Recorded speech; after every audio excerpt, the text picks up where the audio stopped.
I'm Dr. Stephen Greer, and I'm the director of the Disclosure Project and CSETI and SeriousDisclosure.com and the Orion Project. These projects I'll explain very briefly in a moment.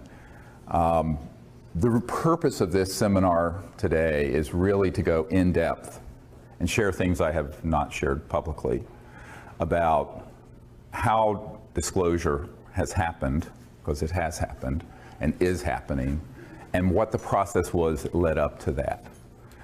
But I first want to thank you guys for coming here and having the interest, because it's the public that has actually made disclosure happen from the beginning. Although it was requested by some folks at the CIA, which we'll get into, it's the public that's really enabled it, including all the now 550 top secret military and corporate witnesses that have come forward. Now, I want to state that at this point, the numbers are continuing to grow. And most of those witnesses are people who've been in the intelligence community or Department of Defense, some branch of the armed forces, or corporations that deal with so-called unacknowledged special access projects, super secret projects that deal with UFOs. And only about a fifth of them have consented to be filmed and have their persons identified to the public. The reason for that is fear and concern for their own privacy and concerns over some issues that I don't think we need to worry about at this point around the legalities. And we'll get into this over the course of the day. And the main purpose of the Disclosure Project was really to educate the public that we're not alone in the universe, and that this has been known by highly classified projects for 70 years, and that those projects have, unfortunately, become illegal and unconstitutional operations that operate transnationally. Note that I said transnationally, not internationally. The secrecy that surrounds this issue is so extraordinary that most presidents are not briefed on it, and if they're briefed in a way that is perfunctory and very, very limited and designed to control their actions. For example, Ronald Reagan was provided some information, but only insofar as it was false, so that he would support SDI, the Star Wars missile defense program, so that he could justify the spending. But for the most part, presidents since Eisenhower have not had appropriate access control. Now, what I mean access control, this means not only access to the program, but control over them.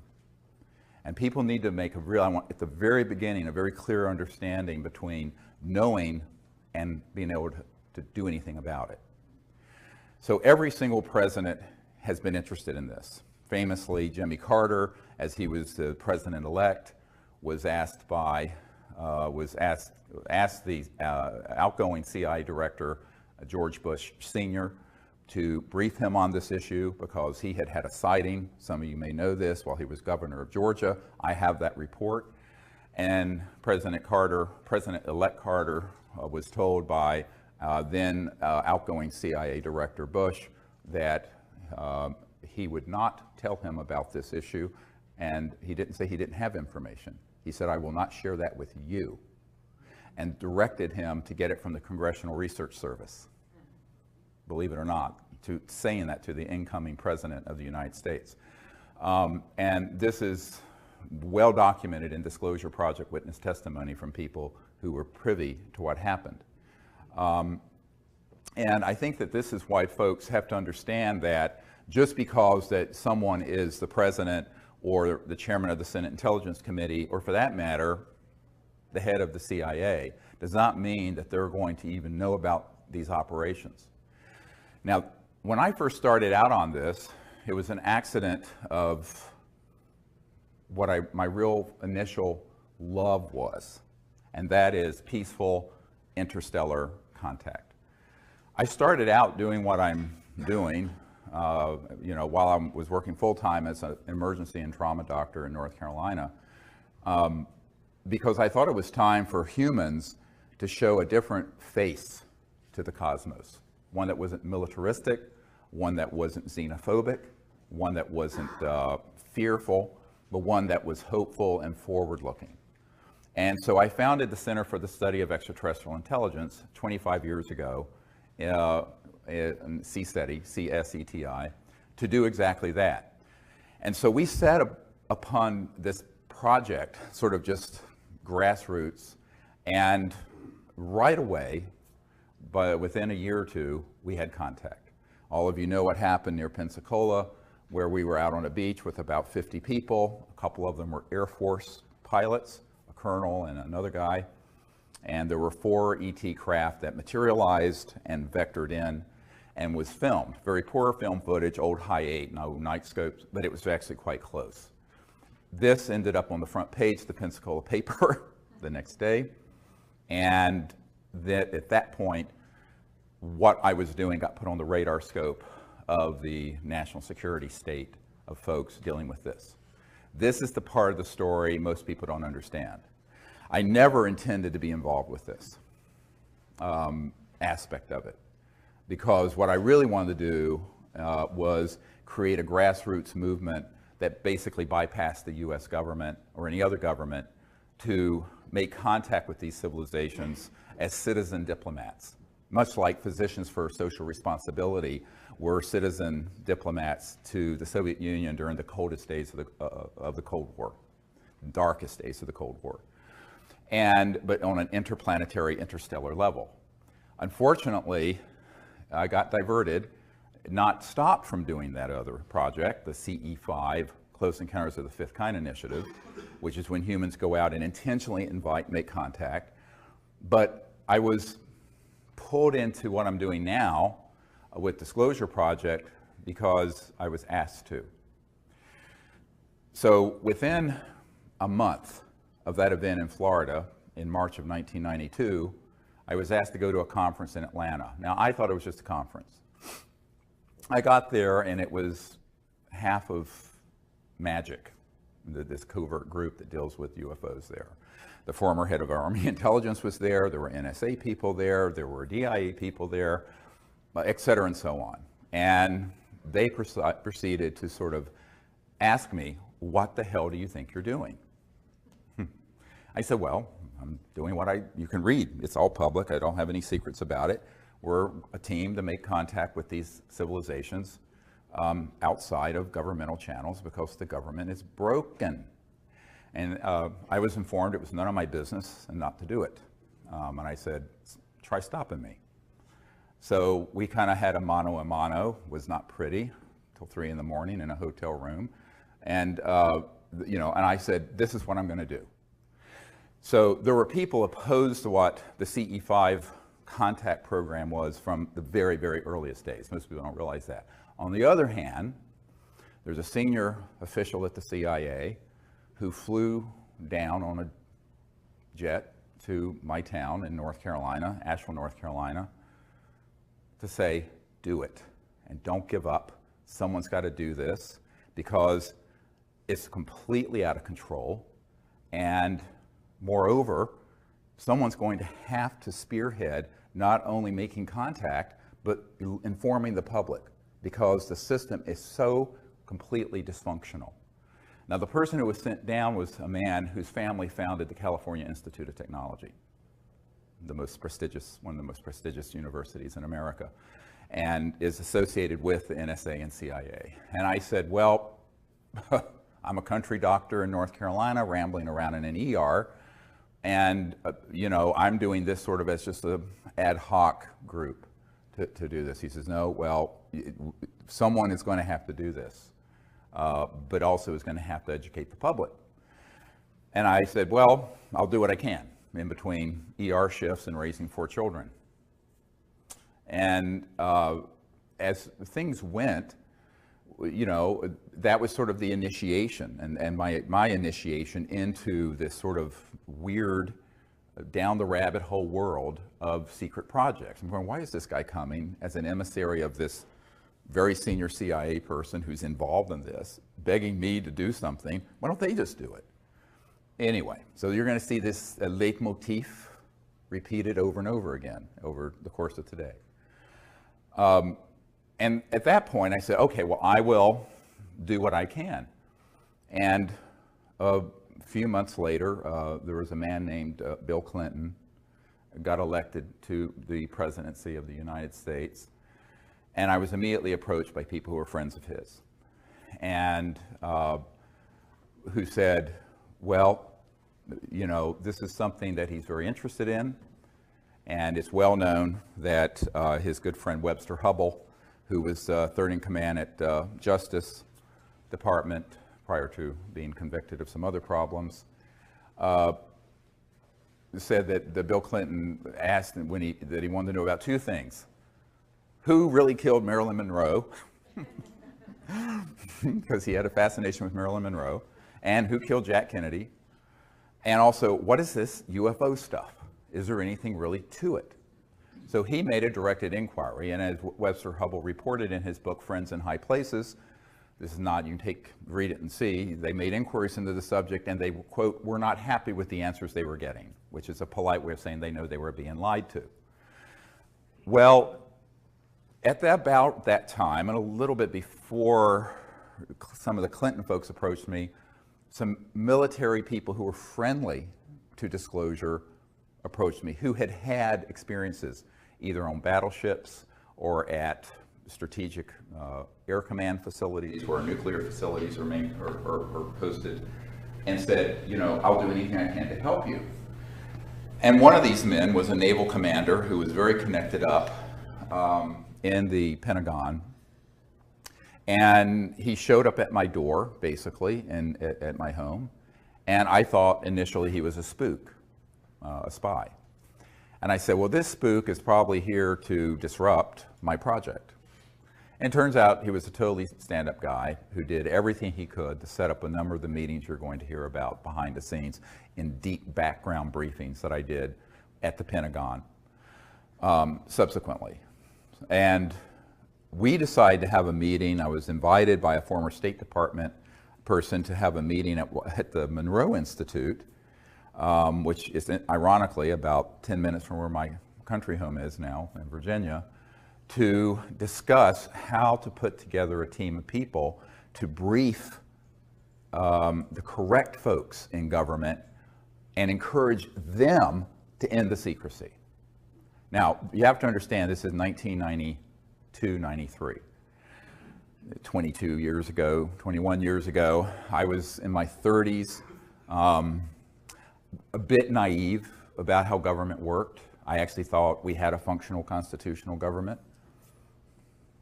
I have since learned we do not. That's all window dressing. That's all the Truman Show, like the movie The Truman Show, where it's all sort of a fake. And that there's a parallel governmental process that runs this and other important issues that are completely out of the reach of the people we elect and appoint. But at that time, so we had this meeting, and it was decided that we should contact certain key people in the U.S. government to, in military speak, deconflict the CSETI contact teams from Air Force and other military operations so that they didn't interfere with us and we didn't interfere with them. That was the purpose of it, was to deconflict that, because we didn't want interference from those guys with what we were doing, which we were getting a lot of interference. We were getting helicopters, jets, all kinds of stuff coming in to our contact sites, and we still do to this day, which have been filmed and documented. So unfortunately, we said, this is something that is really critical if we're going to make contact and not have it become something where something terrible happens accidentally. Okay, so my military advisor, who came forward, said, let's see what I can do and run this up the flagpole, as they say. And so he knew the head of intelligence for the Joint Chiefs of Staff, an admiral, who, Admiral Kramer, with a C, C-R-A-M-E-R. And he went in, had a meeting, and said, look, we really need to have a meeting with the Air Force intel people at Wright-Patterson Air Force Base, to which the Roswell remains were sent. and which still had what was called the National Air Intelligence Center, and then it became the Foreign Aerospace Technology Center. It was always FTD, Foreign Technology Division of the Air Force, back in the 40s and 50s. It's gone through many name changes. It's the same facility at Wright-Patterson Air Force Base in Ohio. And he said, okay, let's see if you can set up a meeting. And the admiral, now this is the head of intelligence, Joint Chiefs of Staff, pushed back from the desk and said, are you serious about UFOs and extraterrestrial intelligence? And the commander, military commander, who was volunteering to help us, said, yes, we're very serious. And so the admiral said, okay, I'll do it. So they refused to take the meeting. Now, so what happened is that J2, what's called J2, head of intelligence joint staff, called the head of Air Force intelligence and said, you will make this meeting happen. And Dr. Greer will be received there because they have something to discuss with those folks. And that was now the fall, September 1993.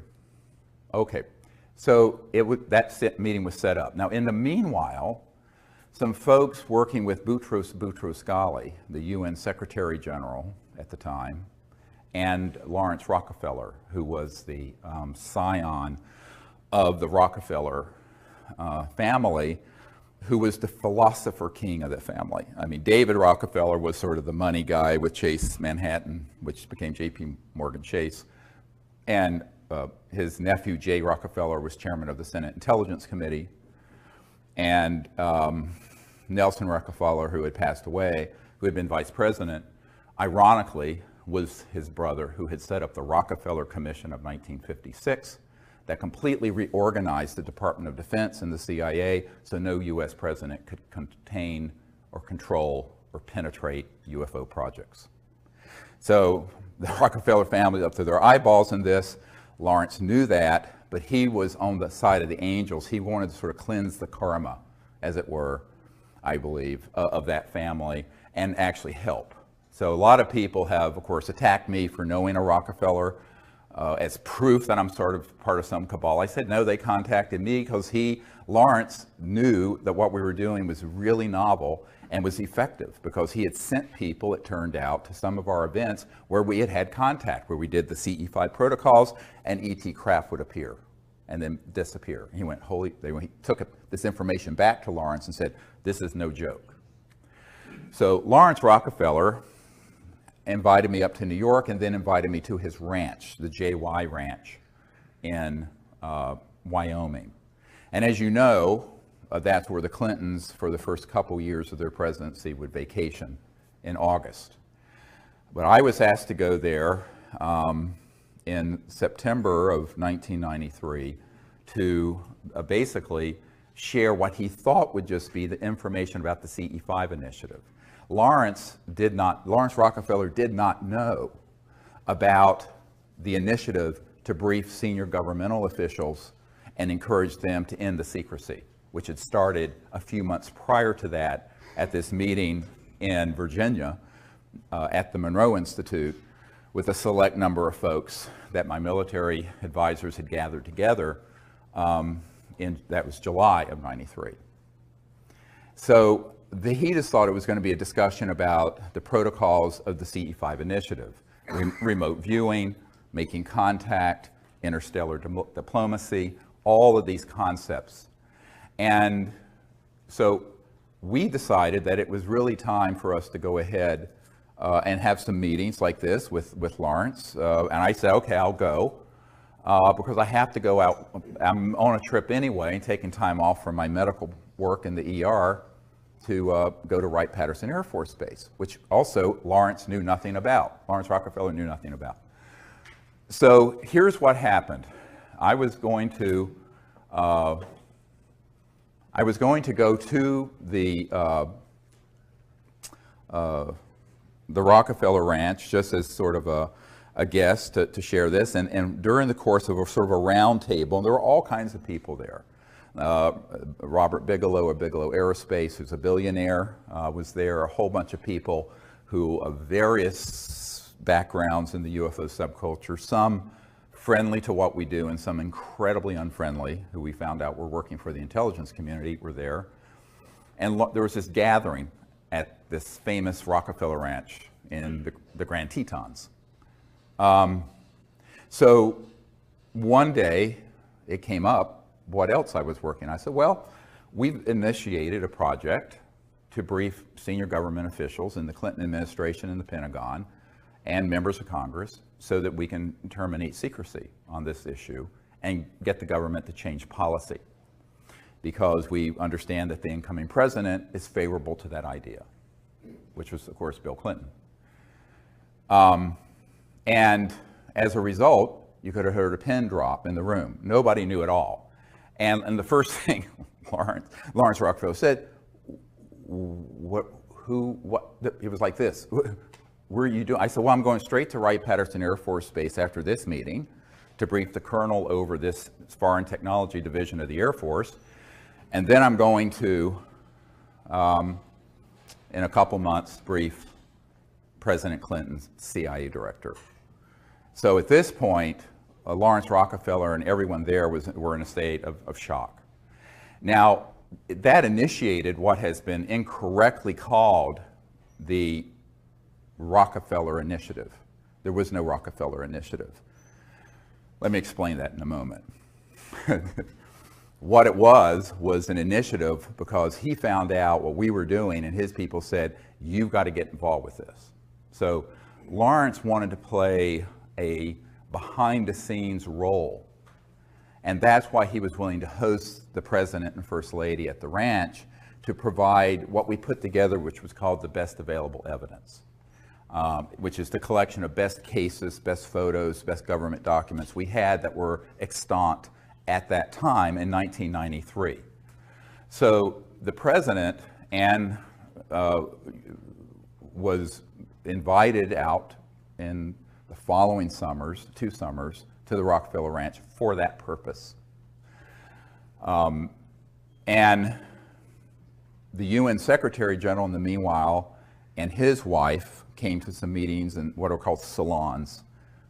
A salon is when someone hosts a very nice meeting in a private home with dignitaries, and you have a guest, usually some surprise guest or some interesting character like me, to come in and inform the New York 100 about what's going on. So that's what I did, and they were incredibly successful. Subsequent to that, Mrs. Boutros-Ghali invited us to have a meeting at the UN so I could brief a lot of the diplomats and friends of hers in the UN who were supportive of ending secrecy and making peaceful interplanetary contact. And actually, Leah Ghali herself hosted that for me at the United Nations. I'm just trying to give you sort of a sense of what happened before May of 2001 with what's now very famous National Press Club event. So this was all going on with the idea that if we were to provide the correct information to the president and to his advisors and to members of Congress, the key people in Congress, they would do the right thing and would disclose this information, because the Cold War had ended, and we thought, here's a fig leaf to put on the secrecy, even though it's a bit of a misdirect. But politicians always need to have a cover. CYA, Washington's all about cover your ass. So to explain 40 years of secrecy, they could have said, well, during the Cold War tensions, we didn't want to throw into that mix the fact that we're being visited by interstellar civilizations, and with also a program to study what their technologies are. And now that the Cold War is over, we can come clean. So I was recommending that they use that as an excuse for the chicanery that had gone on between 1956 and 1990s, 40 years. Well, it was an interesting thing that happened. In the fall of 1993, I was given a lecture at the Colorado State University, hosted by astronaut Brian O'Leary and Maury Albertson, who was one of the co-founders of the Peace Corps. And they became very, very close friends and supporters of what we were doing. And in that presentation, I laid out the entire sort of manifesto of justifying disclosure, ending secrecy, and what we should do. And at the end of that talk, and I don't know, there were maybe 800 people there, 1,000, something like that. There was a man, a little bald man, standing at the back of the room. And he wouldn't leave, and he waited till almost everyone was gone. He came up to me and he said, "Dr. Greer, I think I can help you with this. I know some folks in Washington who want to know about this, but they're not getting any good answers." I said, "Well, like who?" And I thought he was going to say, staffers for Congressman blah blah from Nowhereville, Montana. And he said, "Well, I'm very good friends with the Director of Central Intelligence, the CIA director, and he would like to be briefed on this." And of course I said, "Well, that's a good start." So initially that meeting was set up for November of 1993, and it got pushed back because of scheduling conflicts that he had and I had to December 13th, 1993. My wife, Emily, was there with me. And the cover story was a dinner party just here in Arlington at this man's home, and with his CI director and with his the CI director's wife, Dr. Sue Woolsey, who was the chief operating officer of the National Academy of Sciences. So, which is very good because I feel we can get two birds with one stone here because she's a very senior scientist in a very prestigious institution. So again, we got a nanny for the kids, flew up to Washington, had this meeting. Now, normally when you meet with someone at cabinet level, it's a, very tight, maybe 20 minutes, 15, 30. This went on for about 3 hours. And the initial part of it, I had this whole briefcase and portfolio full of all these images of photographs and documents and cases and all this stuff. And after about 10 minutes, the CI director said, "Okay, I know this. We know that they exist." And it turns out he and his wife had a sighting in New Hampshire when they were younger. "I want to know, and this is the key question to answer, why won't they tell me and the president about it? I'm the CIA director."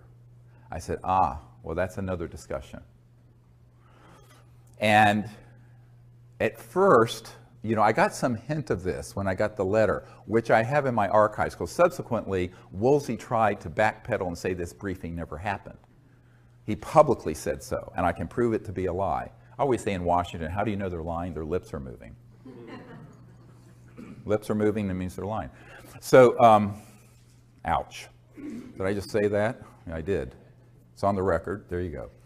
So, but the letter I got describing the briefing from our host said that you're going to be the first person to brief the president's people and his CIA director on this issue because they've asked questions and they can't get anything through channels. Now, at that point, I have to say, I thought I was being Zoomed. I really thought this was a prevarication and that this spy master, the CI director, just wanted to pick my brain, find out what we were doing with folks like the Rockefellers and da-da-da. And it turned out he 100% was out of the loop. He knew nothing about these projects, and he was being completely deceived by those who had compartmented intelligence within the agency, the CIA, and he literally was the emperor that had no clothes, and so was the president. So it was at that point, on December 13th, 1993, that I realized that we were living in a country that had undergone a quiet coup d'etat decades earlier. That isn't talked about in the New York Times and Washington Post because it would be the biggest story ever and the biggest scandal ever. They'd rather talk about the blue stain on a dress and other trivialities, or the stain on a blue dress, and rather than talking about the truth. And we, at that point, had put together a white paper, which is in my first book about extraterrestrial intelligence, which you can get on our website at seriousdisclosure.com. And it describes basically the plan of what needed to be done by the chief executive, the president and his people, to end the secrecy. So I had that in my hands, and I was giving it to to the CIA director as he was leaving, and he looked at me and he said, "How can we disclose that which we have no access to?" Very chilling question. So, in other words, if we were to push on this, then it would unveil the biggest constitutional crisis in the United States history. And no president wants to admit that they're out of the loop on important things. No one wants to admit that. Therefore, he said, "We will do what we can do. I'll continue to look into this. Please continue to send any information you have to me through this contact. But we'll have to see what the president can do." That meeting, as I said, was about 3 hours. Most of it was talking about contact, the technologies, why secrecy would be as extreme as it is. And this is, the why of secrecy is much more difficult for people to get their minds around than the how. So let me first do the how. Everyone thinks there's something called above top secret. Well, in the United States government, most governments, there's no such thing. There's actually confidential, secret, and top secret. But then within these classifications, there are compartments. So you have TSSCI, top secret special compartmented intelligence. So TSSCI, it's the compartment you're in that matters. Some compartments, like what Edward Snowden exposed about PRISM, was a compartment that the president and the oversight committees of the Congress knew about. However misguided they may have been, they were legally overseeing compartments, which is why he's in trouble. There are other compartments that are unacknowledged special access projects. Special access projects require these clearances, and the unacknowledged ones mean exactly that. They are acknowledged to no one outside the compartment. And that includes the President of the United States or the Chairman of the Joint Chiefs of Staff or whoever.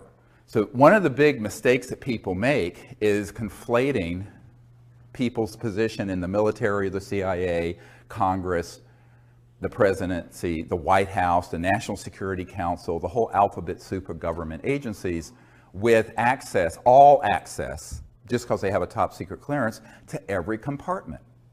And I know men who are in one compartment and or in one section, and they have a friend that's in another compartment, and they both have top secret clearances, very high compartments, and they do not know what each other's working on. They may be best friends and they won't know. And that is how it works. But the unacknowledged special access projects mean that they're not acknowledged. And this is what Rumsfeld meant the day before 9/11. If you look at the film Sirius, when he said there's $2.3 trillion unaccounted for in the Department of Defense budget over the last few years. Not billion, trillion. Now it's at least 5 trillion. And now this is no flaming liberal. This is Donald Rumsfeld, okay, who dragged us into this misadventure called the Iraq War, along with Dick Cheney and some other neocons who didn't understand the Middle East, obviously, or anything else for that matter, dealing with world politics. And so, but he literally said that. I don't know if he knew it was being filmed, but it was, and we got it, and it's in the film Sirius. So what does that mean? $2.3 trillion unaccounted for. It means that there is no accounting. I know an auditor who audits my uncle's old company, was Northrop Grumman, which does a lot of top secret work on certain kinds of aircraft, just like Lockheed Martin has certain contracts dealing with anti-gravity propulsion craft. And if it's an unacknowledged compartment and it has some billions of dollars in it, the auditor will be told, you don't have a need to know what's going on with this, and it is just rubber stamped as an audit. They have no idea where that money's going. It goes in the front door. Where it's going through the back door, God only knows. All right? We estimate between $100 and $200 billion every year is going into the unacknowledged government. And this is a conservative estimate, unacknowledged. Congress doesn't know where it's going. The president doesn't know where it's going. A lot of senior military people don't know how it's being used and where it's going. My military advisor for 20 years was in one project that was a $3 billion unacknowledged special access project. The admiral that he was working under, where they basically went into a SCIF, a secure communication intelligence facility underground. Everyone's weapons were taken, everyone's cell phones, watches, anything electronic taken. One man went down there with them with a gun. And the gun was the security enforcement officer for that USAP, Unacknowledged Special Access Project, USAP. And they were all told, the guy took a bullet out of the chamber and they said, if you tell anyone about anything going on in this unacknowledged project, there is a bullet with your name on it and it will find you somewhere, somehow. Now, this is not a movie. This is actually how that world works. That's the world I've lived in since 1993 or been exposed to. And so that is serious stuff. And they mean it. And so my military advisor said, oh, absolutely, this is no John le Carre novel or John Grisham story. This is really how the unacknowledged super black world operates. Now, of all the projects that are unacknowledged, black bag operations of all kinds, special operations of all kinds, the blackest and the most unacknowledged are ones dealing with UFOs and extraterrestrial intelligence, by far. And so that's why when you read the document from early 1950s from Canada, the Wilbur Smith document, where he says, after talking to someone in the United States government, this is a Canadian top secret document that got declassified accidentally. It's on our website. And he says this subject is the most secret subject in the United States and exceeds the secrecy surrounding the development of the hydrogen bomb. At that point, we hadn't detonated a hydrogen bomb. Imagine something more secret than the ultimate doomsday weapon. Not an atomic bomb, a thermonuclear hydrogen bomb, which is what we were working on in '51. So the thing I point out to folks is that these sort of operations have gotten so out of control that that's why Eisenhower said, beware the military-industrial complex when he left office in 1961, just before Jack Kennedy took office.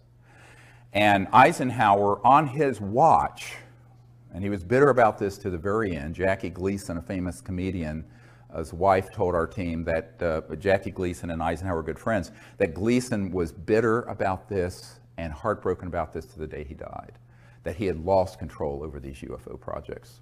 And that happened between 1956 and 1961. Now, why did this extreme, so this gives you an idea of how unacknowledged special access projects work. They're hermetically sealed silos, and no one outside that compartment, that matter your position in government, doesn't matter your clearance, will know what you're doing in it. So wrap your mind around that. That is how these projects are managed. And we're talking an almost limited amount of money they can use in access to enforce this and run those projects. Is it legal? No. Is it dangerous? Yes. Because it is, by definition, completely without oversight of the people, the people's representatives, or the president, or for that matter, the senior folks at the Pentagon. I'll get to this in a moment. So at this point, I'm reeling. I'm just sort of like, I'm absorbing all this. Look, I'm a country doctor in North Carolina, rambling around in an ER, taking care of shootings and stabbings and car wrecks and burns and what have you. And this bag of crap gets handed off to me. And I think, well, you know, this is way past my pay grade. I'm just... And in January or early February 1994, a friend of the president's comes to our home, a man that I had met sometime earlier. And name is Kevin Foley. This is years enough gone, I'll go share his name. And his brother would stay overnight at the White House a lot and have breakfast with the president. He was a big fundraiser for President Clinton. from Minnesota, Foley family, very well-known political family. And I'd gone up there and met with his family and what have you, and he came back to my home and he said, well, we were having dinner around the table and we in this house and we had in North Carolina, and he turns to me and he says, well, the president and his folks really are very supportive of what you're recommending in this white paper, this set of recommendations I'd given the CIA director. But they're concerned that if he does this, he'll end up like Jack Kennedy. And I start laughing. I think, well, I think he's joking. I mean, this is ridiculous. And he stops me. And because he was sort of a big, kind of heavy-set, jolly, sort of gregarious political operative, you know. And I just thought he was making a joke. Like if I tell you I have to kill you, sort of cliche. And he stopped me and he says, no, they're not kidding. I said, well, Kevin, don't talk about this in front of the children. The children were small then. And I said, we need to, talk in the library after dinner about this. So we went to the library after dinner to talk about this issue. And I was very, very concerned that this could even be on the radar of anyone at the White House. And he says, yes, absolutely. The president is convinced, and his people are convinced, that if he were to push on this issue, that he would be subject to a TWEEP, a termination with extreme prejudice. TWEP, TWEEP. And I said, well, then what do you want me to do? I mean, look, it's not like I've got a Secret Service detail. And he said, well, no, they think you can do this.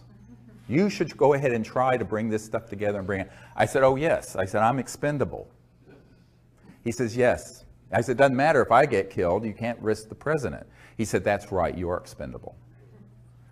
So from then, I always call myself the throwaway guy. Doesn't matter if I get killed, because I'm nobody, and I remain nobody. So, and I want to be a nobody in terms of politics and conventional power. So I'm very happy to be a nobody. So what, I use that term in the sense of how Washington thinks, the currency of power. And I said, well, I'll do what I can, but this is a very steep climb. So by 1994, and it was later confirmed to us later in 94 and 95, that when Rockefeller hosted the Clintons, and there's that famous picture of Hillary Clinton holding the book about extraterrestrial intelligence at the Rockefeller Ranch when they were visiting out there. Yeah. Okay, so she actually is the one who stood up and stopped the briefing and said it's too dangerous. We're not going to pursue this. And ultimately, politicians are going to put their finger in the air and they're going to see which way the winds are blowing and see what they can benefit from. They saw this as a lose-lose situation. In other words, it was a situation where if they were to push on this, they would be stepping on some very big toes. Very, very big toes. How big? Several $100 trillion of world economic activity. Now let me back this up now. So the how is hard for some people to wrap their mind around when it comes to this kind of secrecy, but the why is the pièce de résistance. Because if you look at what these projects that are unacknowledged special access projects are doing, what they really have been doing has been trying to acquire, as this top secret Canadian document, the Wilbur Smith document in 1951 states, the modus operandi, the mechanism of action of these extraterrestrial vehicles, meaning the technology, the science and technology. Because if you're interstellar, you're not using Exxon Jet A fuel. You're not using a rocket like SpaceX and Virgin Galactic is using. You're not using something like the space shuttle. You're using some technologies that are the trans-dimensional end of physics, very high energy electromagnetic field propulsion systems. that allow you to drop out of 3D space and appear at another point in space by going through other dimensions. Okay? Now, you can do that without going transdimensional by just creating energy from the so-called zero-point field and creating an anti-gravity effect, so you have lifters so that you can go 100,000 miles per hour, make a right-hand turn with no deceleration effect because you created a bubble in space-time that corrects for one gravity. That's what a lot of the, quote, UFOs are that people see being test flown out near Nellis and the Dugway Proving Grounds in Utah, and et cetera and so on. We mastered gravity control October 1954. I was not a twinkle in my father's eye. Most of you weren't born at that point. I wasn't. And that is when we mastered gravity control. How do I know this? The third highest ranking official at the Naval Research Labs, the largest defense lab for the Department of Defense here in Washington, has been a friend for years, and he was in the vault and saw the documentation for this, unredacted because it's all the original documents, and that was the date. So we have not needed jet engines, rockets, oil, gas, public utilities, surface roads, think about this, steamships, internal combustion engines of any sort for at least 60 years. And if you really go back to the earlier part of the century, where just plain free energy from Tesla type things, 100 years. But you're stepping on a stockpile of money and commodities and mineral wealth being traded, oil, coal, other uranium, that's worth in the aggregate several $100 trillion. The U.S. federal budget is $3 or $4 trillion. And if you take out entitlements and things that are mandatory, it's a fraction of that. So it's the tail is wagging the dog here. So the financial interest, the petrodollar interest, the big commodity trading firms like Goldman Sachs, and the big money folks, that's where the action is. And those are the masters. Not the president, not the Congress, not the UN Secretary General, certainly, not the Prime Minister of England, etc. So let's just pull the mask off and just admit that we're living in a period of petro-oligarchs, kleptocrats, klepto meaning theft, like a kleptomaniac, kleptocrats, and that this sort of myth of free markets and a free society and an open and free democracy is just a myth. Because our democracy was hijacked decades ago. Now, on trivial issues like the marginal tax rate or whether you're going to raise or lower payments for Social Security, the President and Congress can fight about that, and it's sort of this show going on, a whirling dervish show of nonsense that goes on. On these issues, they don't want those clowns, is how they view it, dealing with it. So this permanent, unacknowledged covert program has put a lead ceiling in. And only rarely does anything bubble up from there, or down, I should say, to the body politic out of these unacknowledged special access projects. So it became my task to find out how to do that and live to see the next day, all right? Because it doesn't do me any good if I do it recklessly and I'm dead. You can't do anything if you're dead. Well, you can, but it's different. So you're doing other things. So this became the central issue.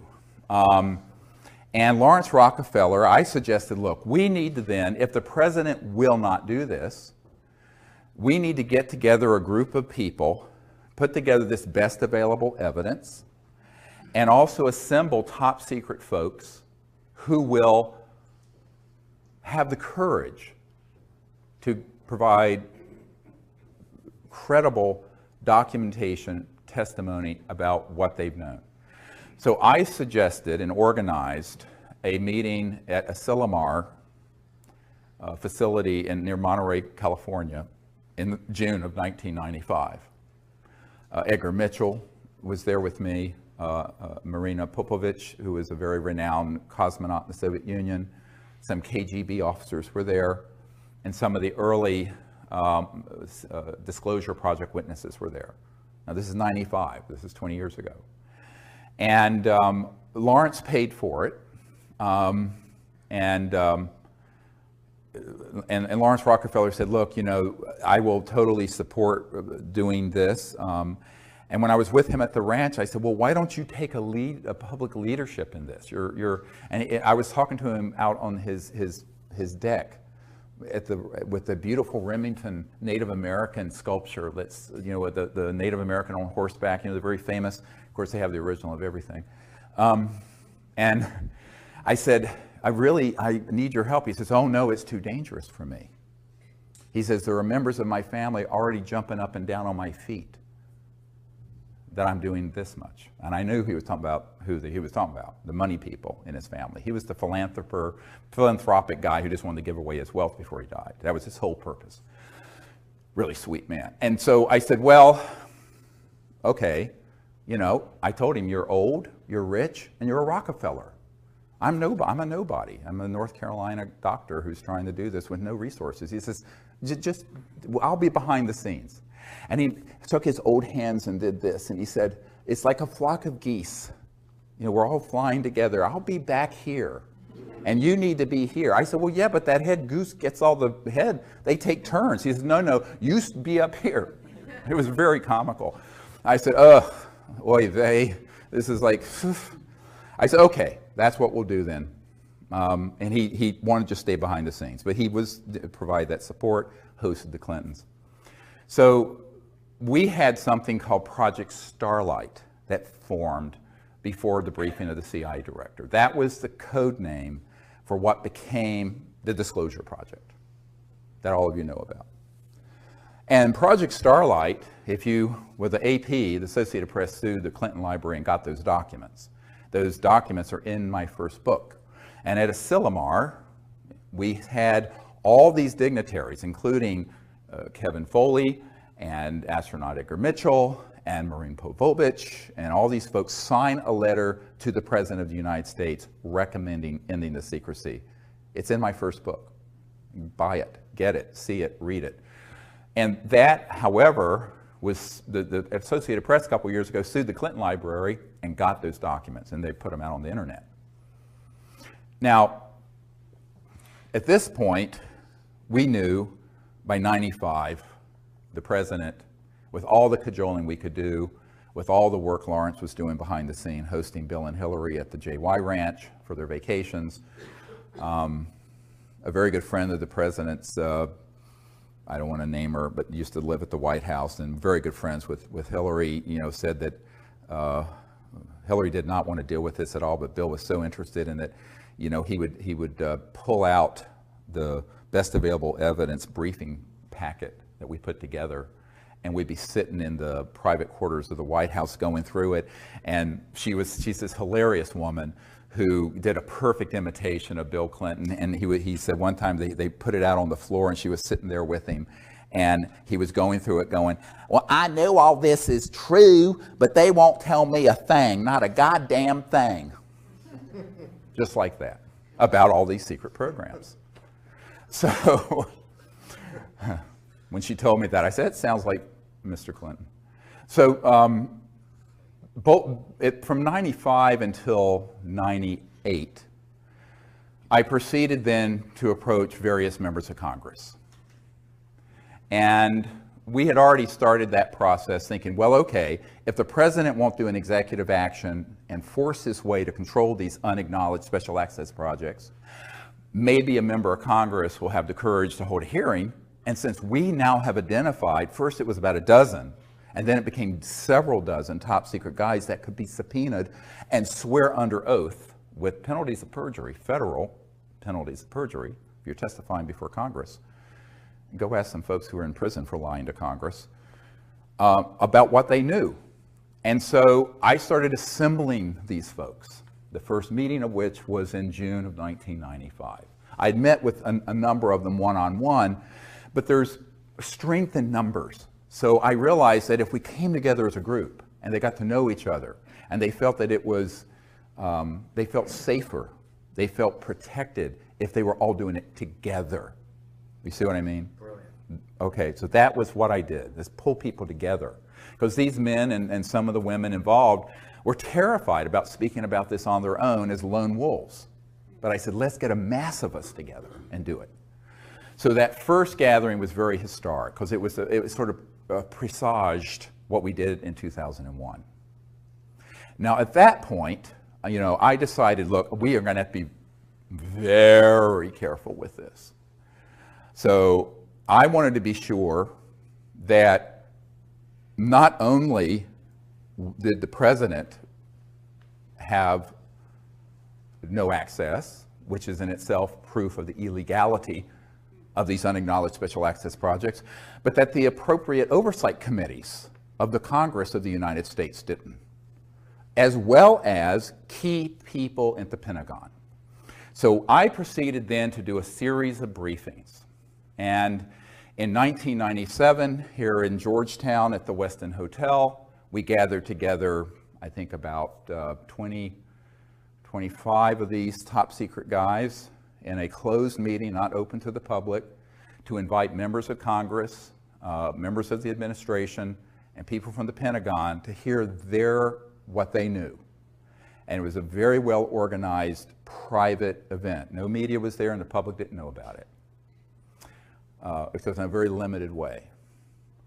And the idea was that we wanted to get a member of Congress, and like Congressman Dan Burton, who is chairman of the House Government Oversight Committee, Reform and Oversight Committee, that issued 1,000 subpoenas to impeach Clinton about the stain on the blue dress, was there.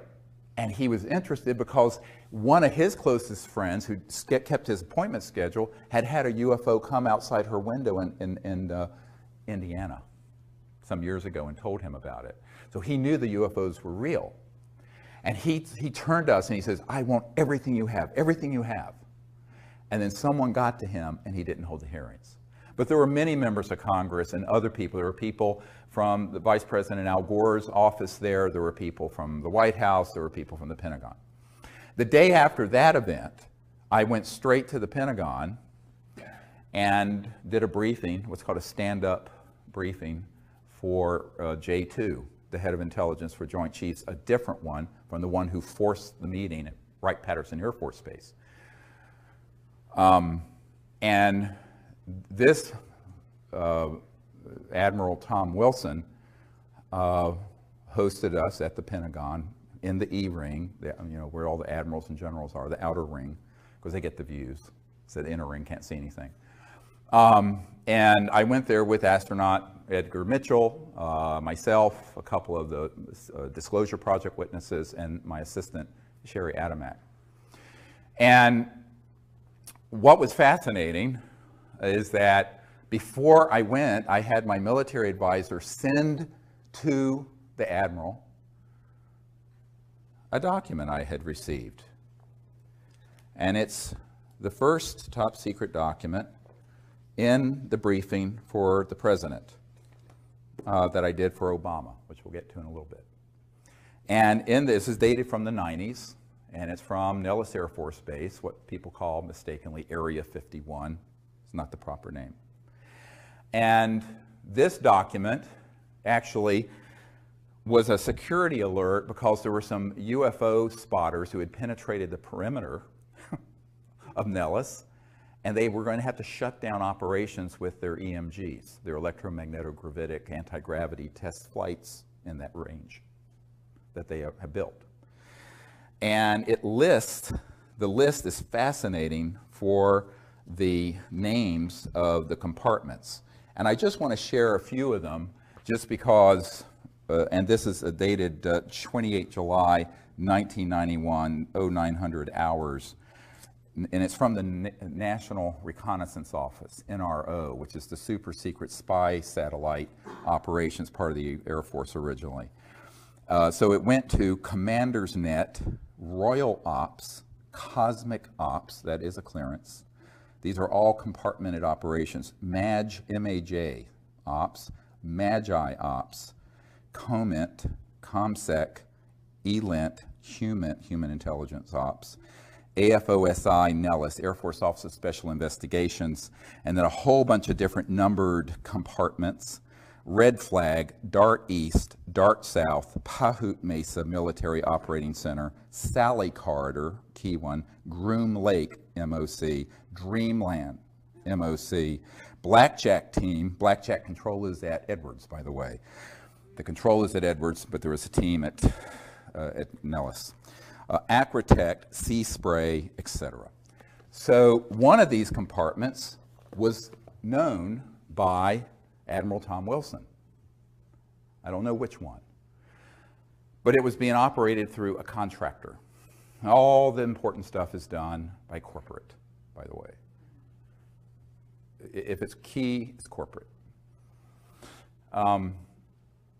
Lockheed Martin, EG&G, E-Systems, Raytheon, Northrop Grumman, Booz Allen Hamilton, on and on.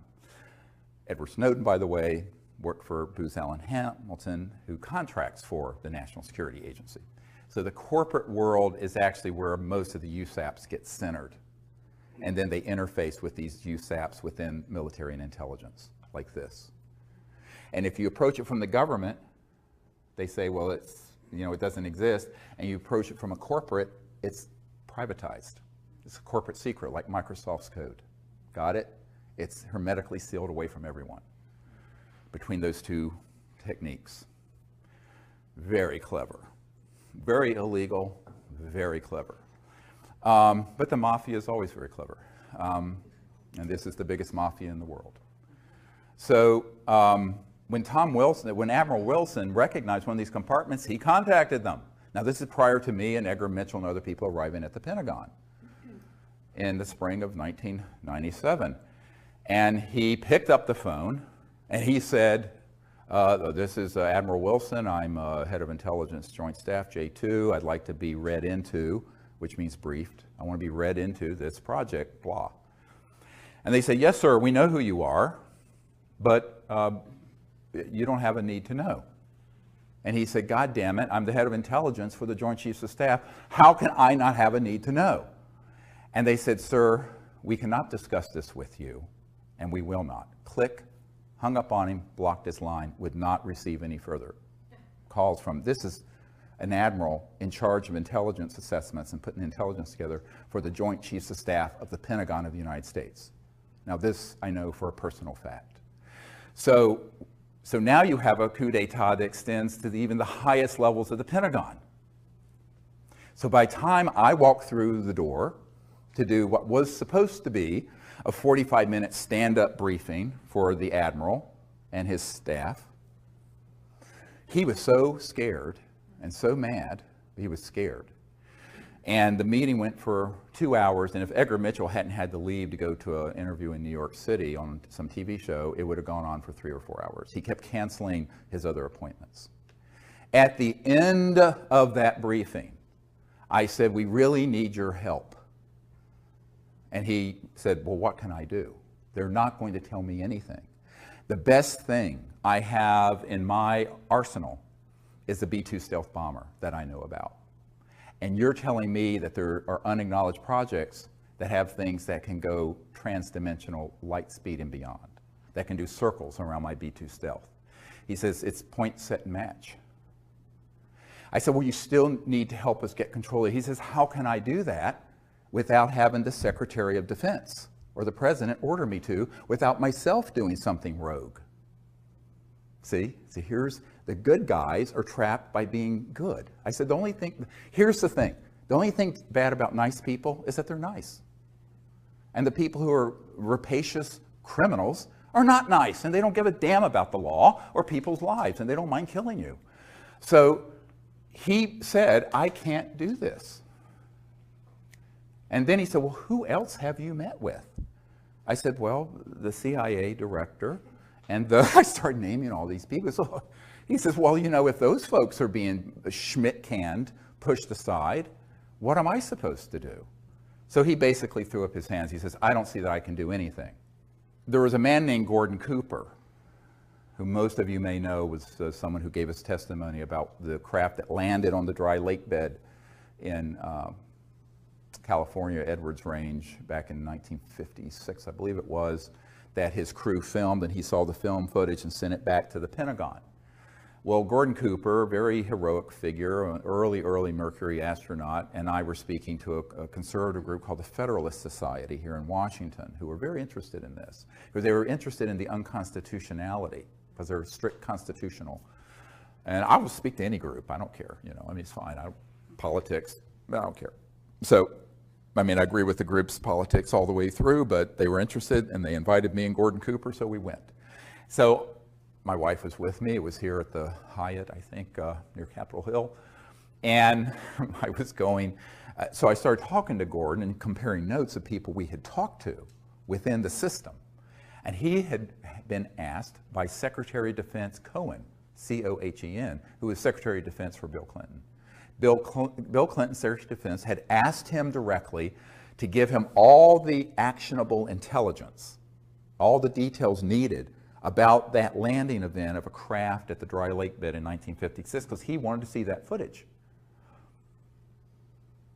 And he got back to Gordon Cooper and said, I can't find it. It's not accessible. It's in this unacknowledged project, and the Secretary of Defense. So there's another person proven out of the loop. So I started making a list of all the people who had been denied access, who by all rights absolutely must know if it's a legal program. Secretary of Defense, President of the United States, CIA Director, on and on and on. Then I end up, a couple years after this, getting invited to brief the head of the Defense Intelligence Agency, General Patrick Hughes. Now, General Patrick Hughes was a man, you'd often see him with Madeleine Albright and Bill Clinton and other people. He was the head of the Defense Intelligence Agency, which is like the CIA for the Pentagon. It's almost as large. And it's their in-house intelligence shop, whereas, you know, the CIA is a civilian agency, but this is a military intelligence. But the Defense Intelligence Agency sort of sits on top of all military intelligence. And he was the director. So, and he's a 3-star general. So I get invited to brief General Patrick Hughes at the Pentagon. So I think, well, let's see what he knows. Of course, he wanted to know what I knew. So again, I sent him a full dossier and briefing prior to arriving so he'd be adequately brought up to speed. We had a meeting scheduled. I go to the Pentagon, full military escorts in, like you always have in these areas. And I go in, and we start talking about this. And he says, well, I find this amazingly interesting. He says, but in all my years in the military, I have never been told anything about it. Nothing. And I said, well, it doesn't surprise me. There are other people in your position. He says, he got up and he went over to a bookshelf. And on it was a little, like you'd get at a toy store, a little E.T. doll, like about this big. And he grabbed it and he says, this is all I've gotten for my inquiries about this issue through channels. In other words, someone gave it to him as a gag gift. Now, there was a full bird colonel sitting at the table during this briefing, and I started explaining the way, you know, these particular, and he knew what an unacknowledged special access project was. This is no, he says, but he didn't know about this one. And he wasn't being, he says, well, I can't imagine that there are operations within the Defense Intelligence Agency that know about this, and they wouldn't tell me when I've asked. I said, well, they do. I mean, they lied to the president, they lied to the CIA director, and they'll lie to you. And the colonel visibly stiffened. Because I said at that moment, there are people on your senior staff who are tasked with this issue, but they don't want you to know for whatever reason. And this colonel stiffened. And my military advisor and I compared notes later. That guy was on the inside lying to the general. The colonel was zooming the general. Illegal? Yes. Treason? Yes. Happens every single day at the Pentagon and CIA. So when you're dealing with an unacknowledged special access project this sensitive. So these are not conspiracy theories. I've been there. I'm the guy who set up these meetings and was there. And I will say that I'm the only civilian you'll ever meet who's had meetings of this nature with people like that all over the world. So I wanted to put this on the record. Now, after this, we had about a 15-minute discussion, and then the general told me something very surprising. He says, you know, my father, this is General Patrick Hughes telling me, my father knew of some kind of illegal conspiracy in the U.S. government back in the 50s and 60s, because he was also a very high official, that was so serious, and we thought the old man was a kook, referring to his father. And he says, I thought this would all be nonsense until I got into this office, until I became the head at the Defense Intelligence Agency, and contrasted with what I'm being told with what I've seen received from the Disclosure Project, or Project Starlight at that time.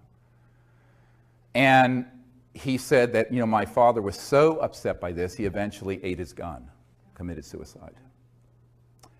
And, yeah. You know, and, you know, so the weight of this is huge, huge. So I said, well, you know, you just move on. But he said, I don't know what I can do because they're not going to tell me anything. I said, but I have Disclosure Project witnesses inside the DIA who've seen satellite imagery of ET craft out in space. We have their testimony. He says, well, they won't tell me anything. So, of course, what you realize is that these positions rotate. They're there for a year or two or 3 or 4. The president, if he's lucky, 8. But there's this permanent system. So let's call it the permanent secret government versus the one that sort of is this revolving door of folks. Sometimes the people in that system know and sometimes they don't. And since the mid-1950s, the criteria for being on the inside of the secrecy is the following. And this is how I explained it to a 5-star admiral in England, who is also one of our witnesses, Admiral Lord Hill Norton. He was the head of the Ministry of Defense, and he was a Sea Lord, they called them back then. They don't have 5-star admirals anymore. And he was the head of the military committee for NATO.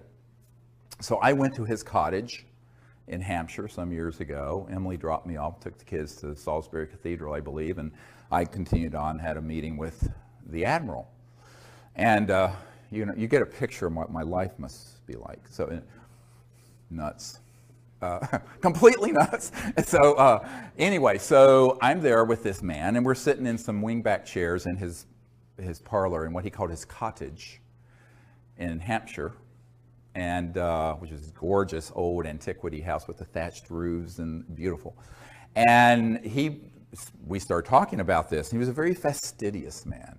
He had a little teeny notepad like this and a pen, and assiduously taking notes, very, very.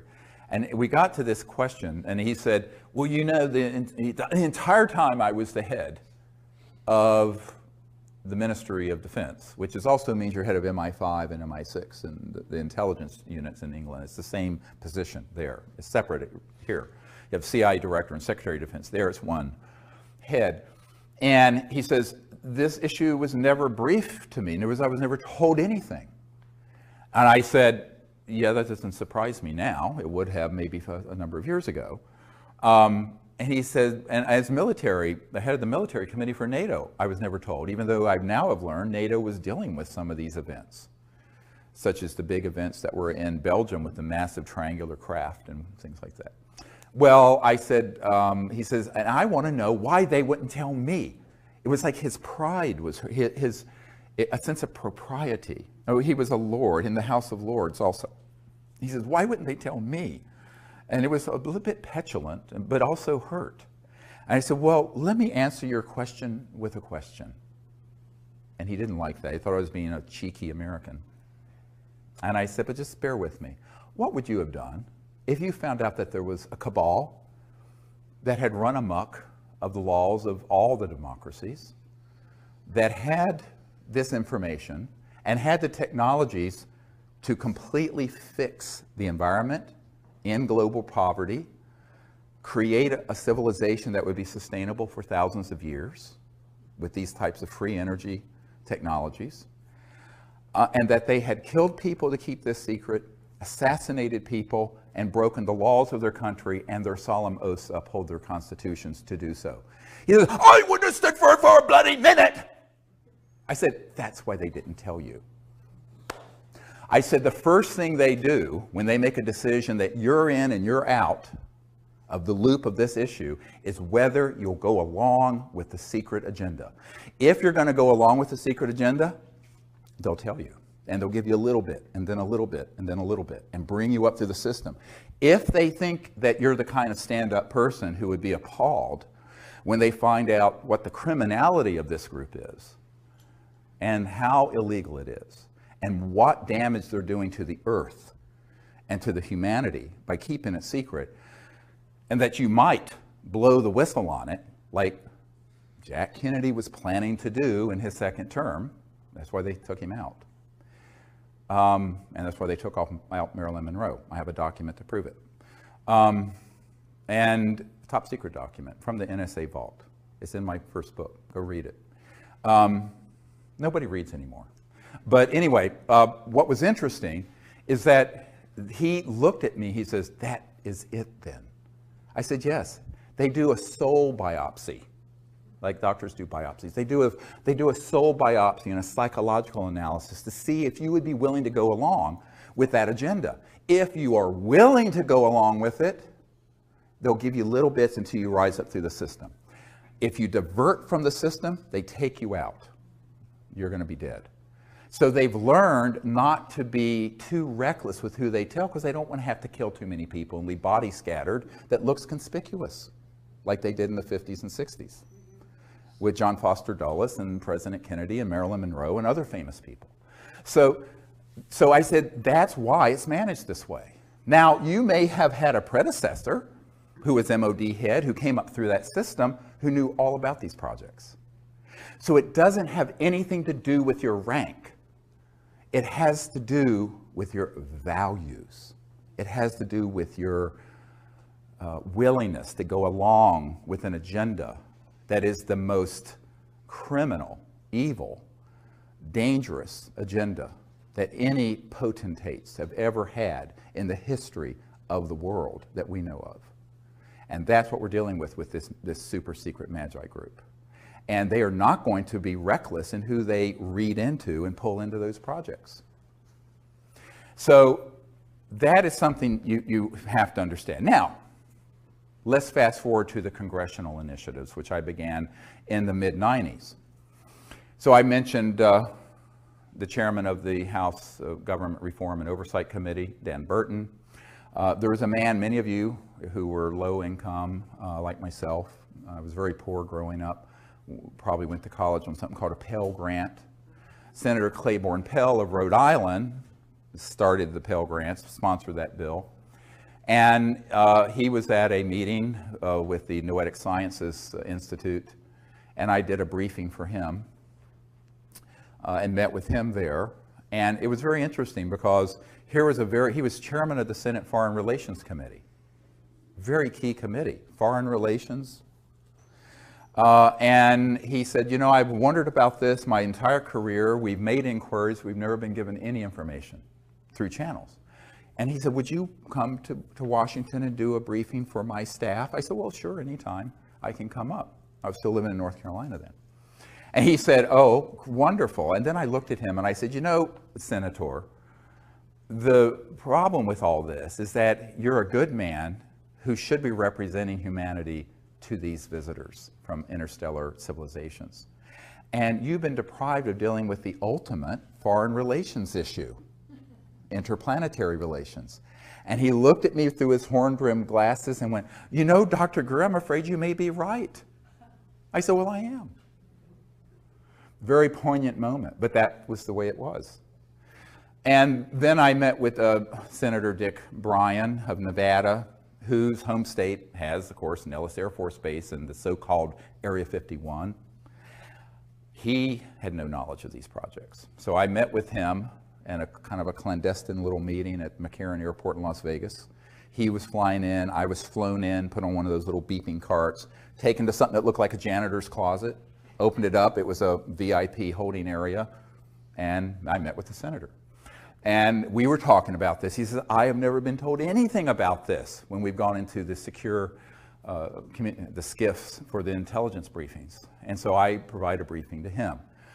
And it goes on and on and on and on. I mean, the numbers of people I personally briefed, of course, you probably all know about, briefing,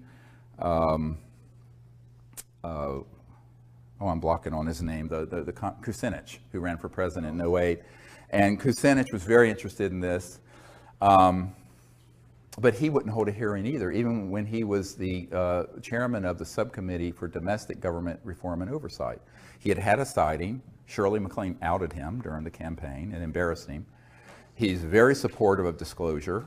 I have his information, we stay in contact, but he wouldn't hold a hearing. So we went through all these. It's a whole bunch of people I met with personally. Now, there are people out there who say they're doing stuff with disclosure and lobbying, but they've actually never met with a sitting member of Congress. I'm not going to name names, but that's it. That's what I did for 10 years, from 92 and 3 until 01 and beyond. And also people overseas.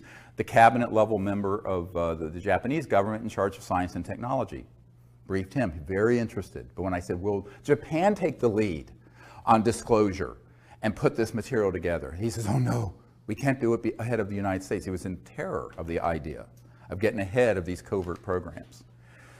Same thing with meeting with certain members of the royal families in Europe that I met with. And as you know, I provided a big briefing that was given to Prince Charles by Jamie Cromwell, the actor who played, he said he was kind of playing me in this movie, First Contact, a Star Trek movie.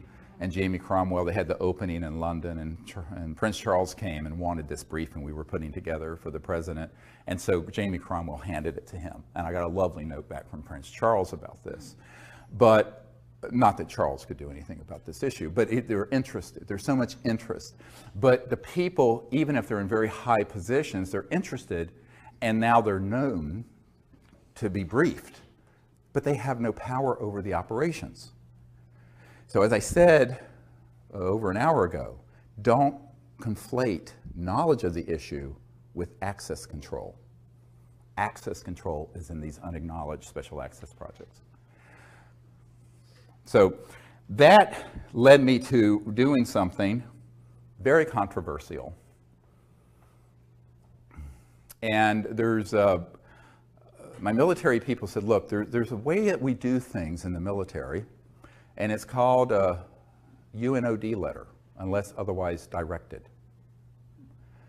What that means is you write to various people in command and say, unless otherwise directed, here's my assessment and here's what I'm going to do. So they said to legally cover yourself, you need to do a UNOD letter and send it to the head of the Justice Department, the President, the Pentagon, the CIA, the FBI, the whole alphabet soup, the NSA, and send it returned receipt requested so you can prove it was received. And I did that. And that's also in the first book, Extraterrestrial Contact, the Evidence and Implications. And it said, it basically said, you can read it, it's up on our website, here is our assessment. These projects are being run illegally. They are unacknowledged special access projects that have been unconstitutional since the 50s. The president and other key figures we know have been lied to, as have the oversight committees of the Congress. Similar crisis exists in the United Kingdom and other countries where I have had briefings. Therefore,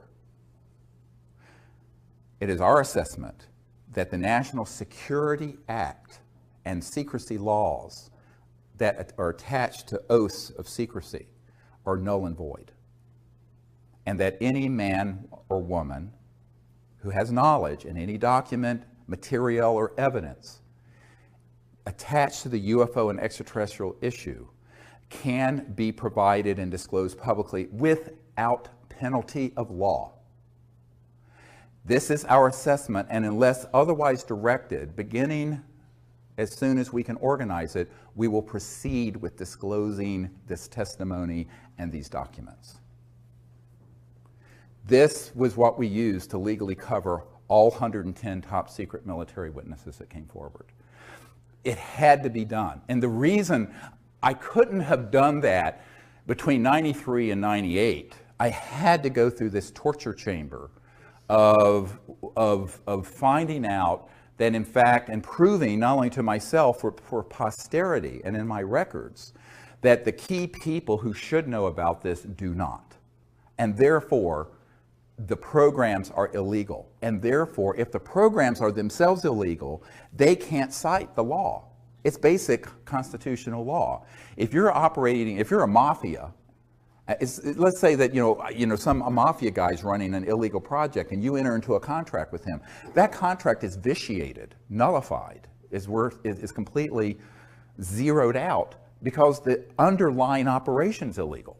So all these men and women who have been at Lockheed Martin Skunk Works, who have been with the CIA, the DIA, the Pentagon, who have worked on these projects, we basically exonerated them from any legal penalties for disclosing information about these projects because we were able to prove they were being run unconstitutionally.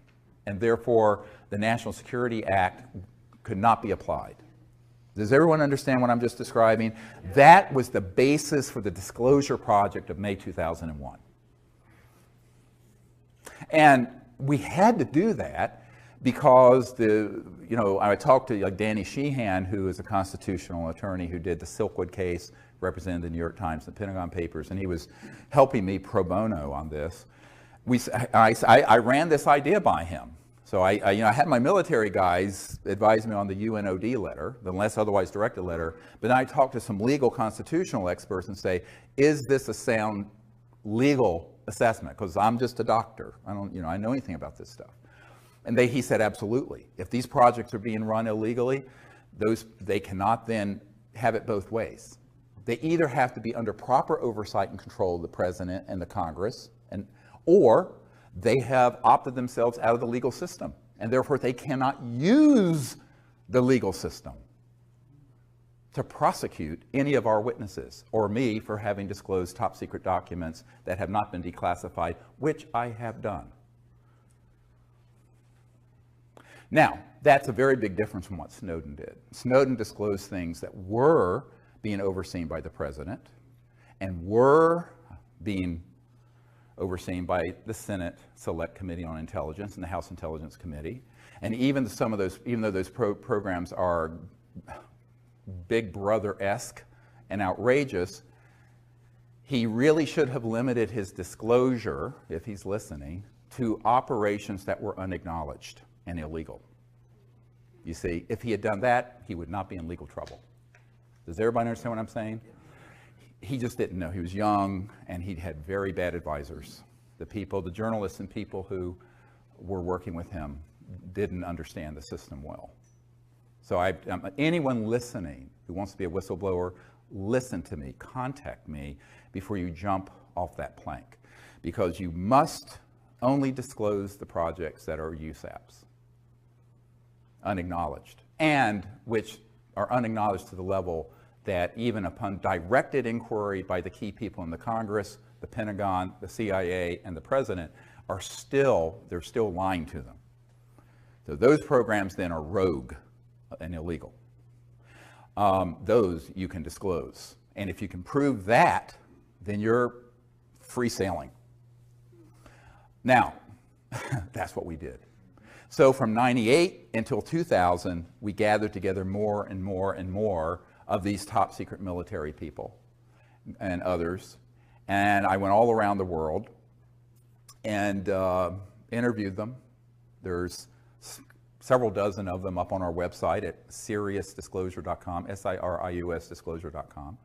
Their testimony is a book that we put together called Disclosure. Some of it. I mean, it's so voluminous.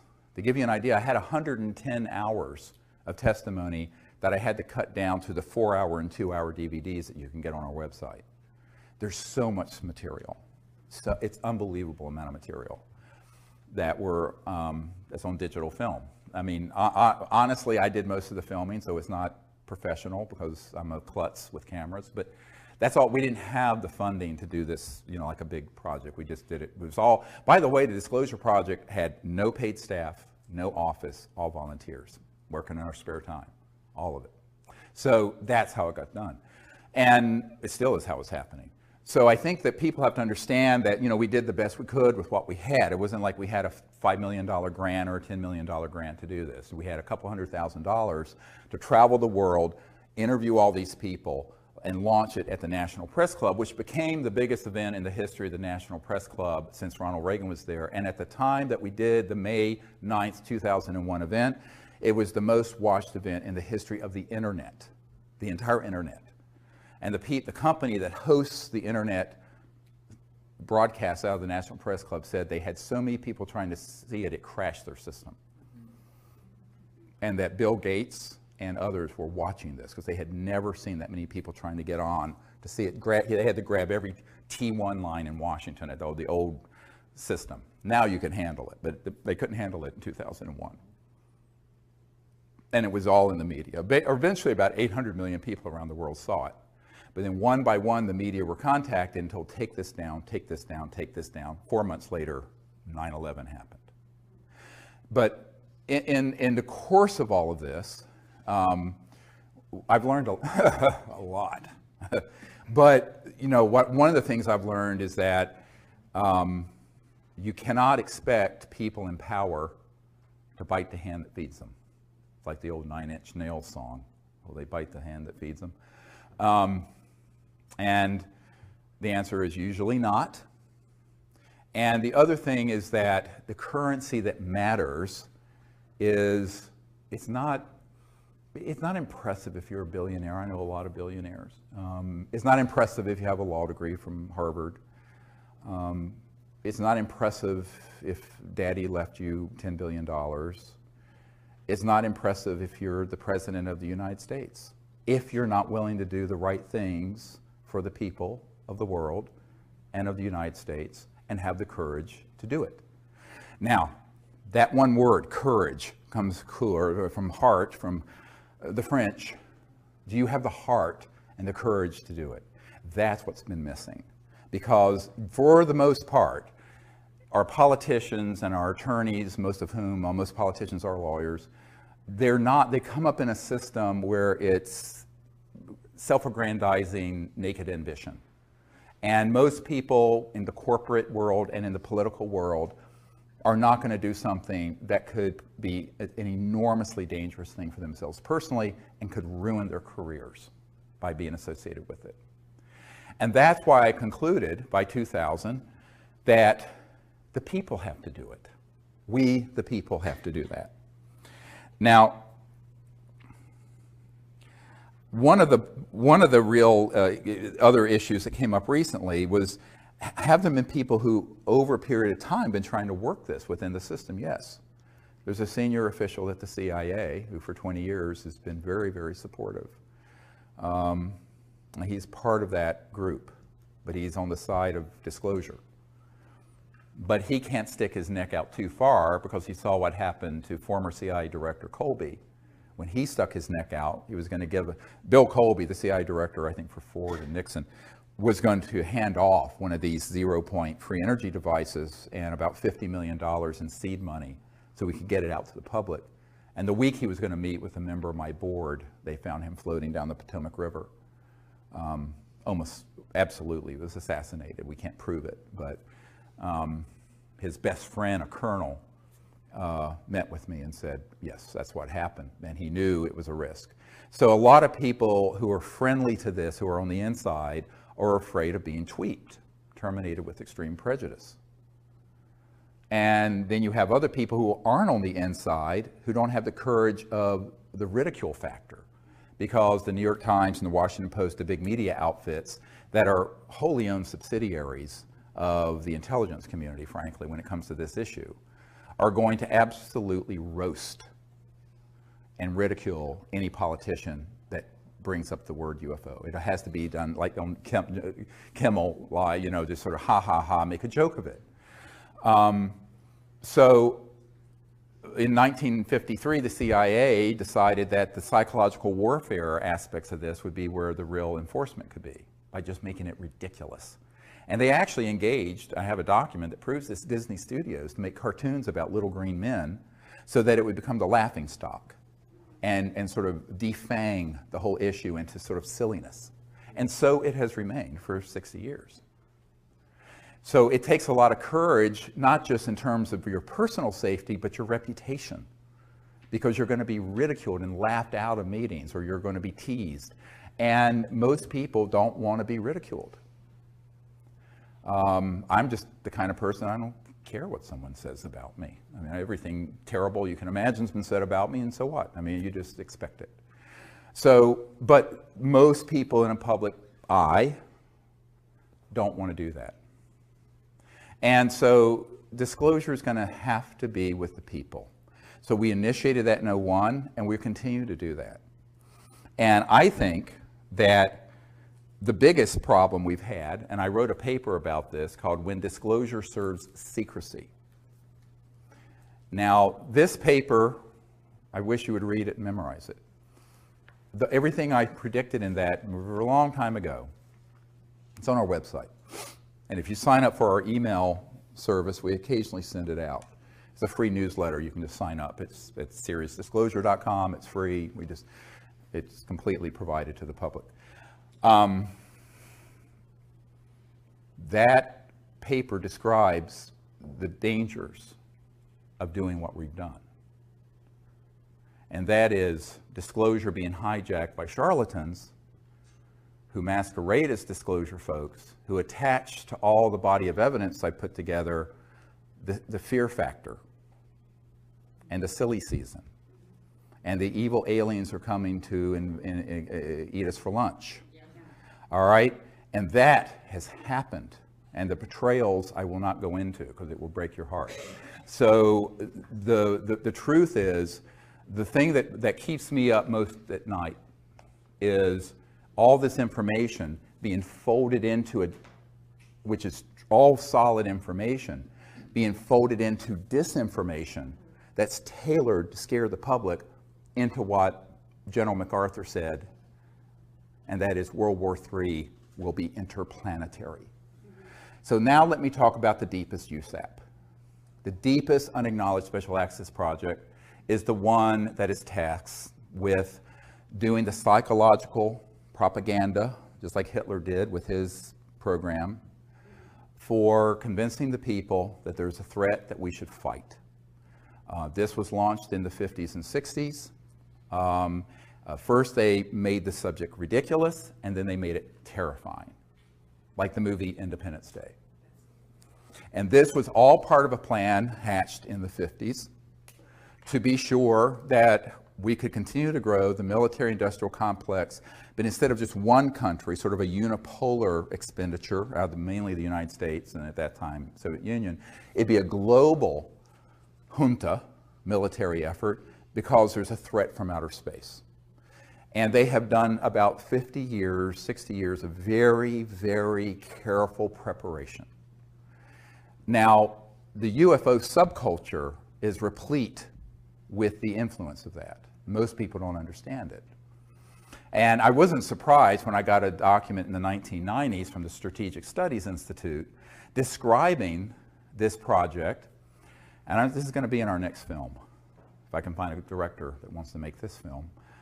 And it describes creating a worldwide subculture and cult around alien abductions using stagecraft, I'm quoting, and using advanced aerospace devices, i.e. man-made UFOs, anti-gravities, with creatures that could pass as aliens to engage in events to scare people so that the public could be turned to believe that there's one or more civilizations that we should unite against and fight.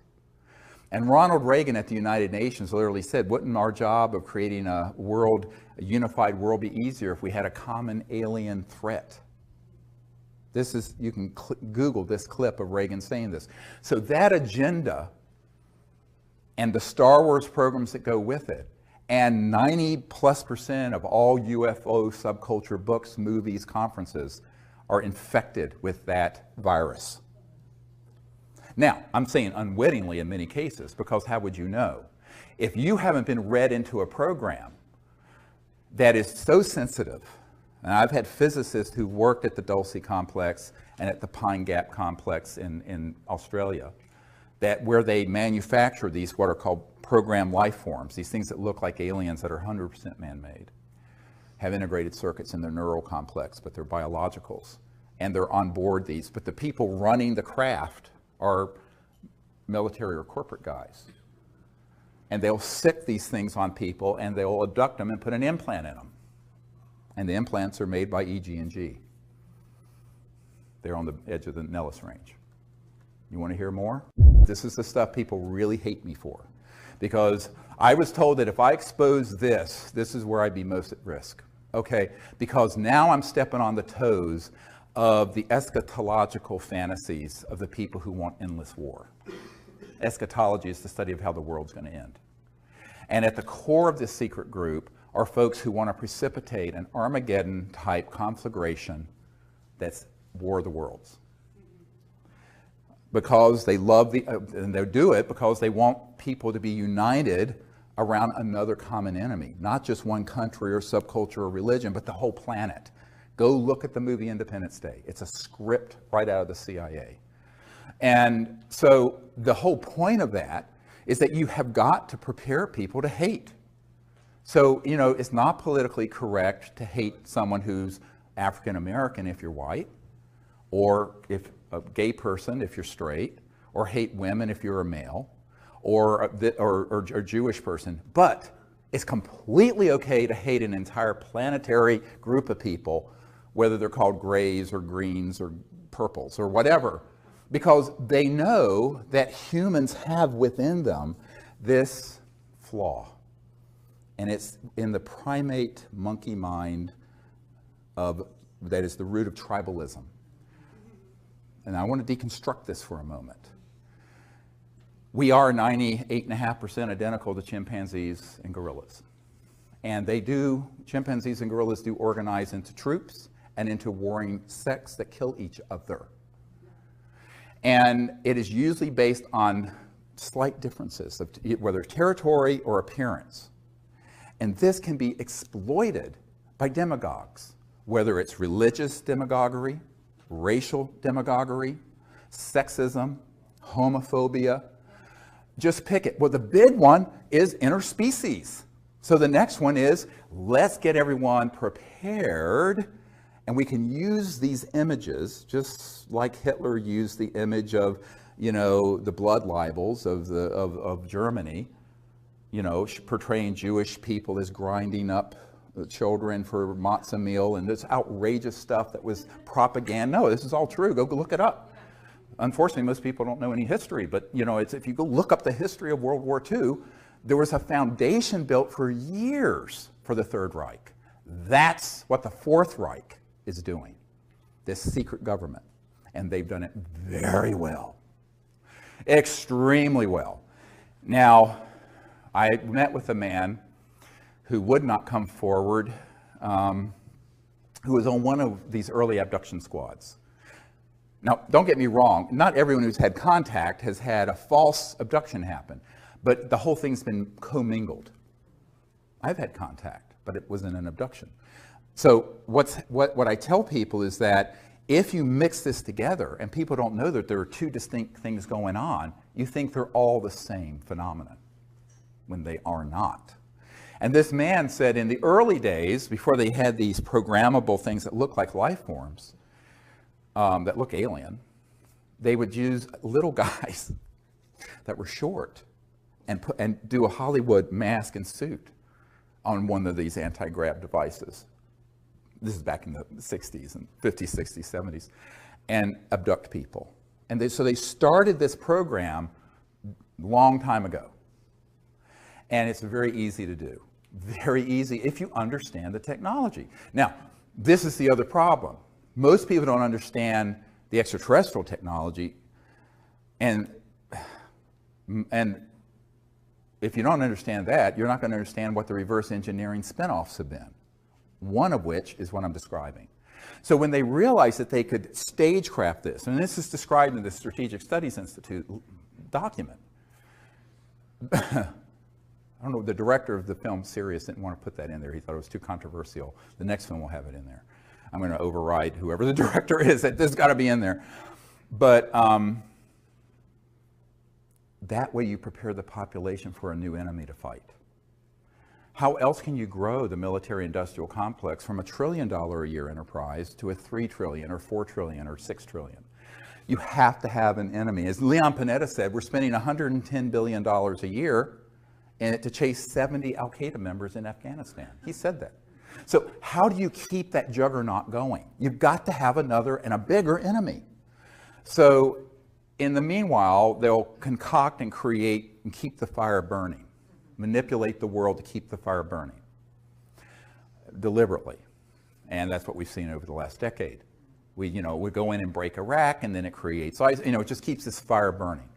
However, the big surprise that's coming, 1,000 times worse than 9/11, is this false flag operation to stage a threat from outer space. There was a man who came to the congressional briefings in 1997, and he was prepared to open this entire box, Pandora's box of issues, to the members of Congress there.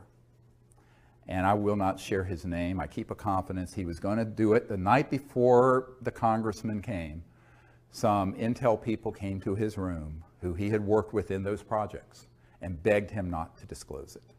And so he left. He was actually taken that night to a secure facility out in Virginia, and we never saw him again. He left a note under Sherry Adamak's door explaining what happened.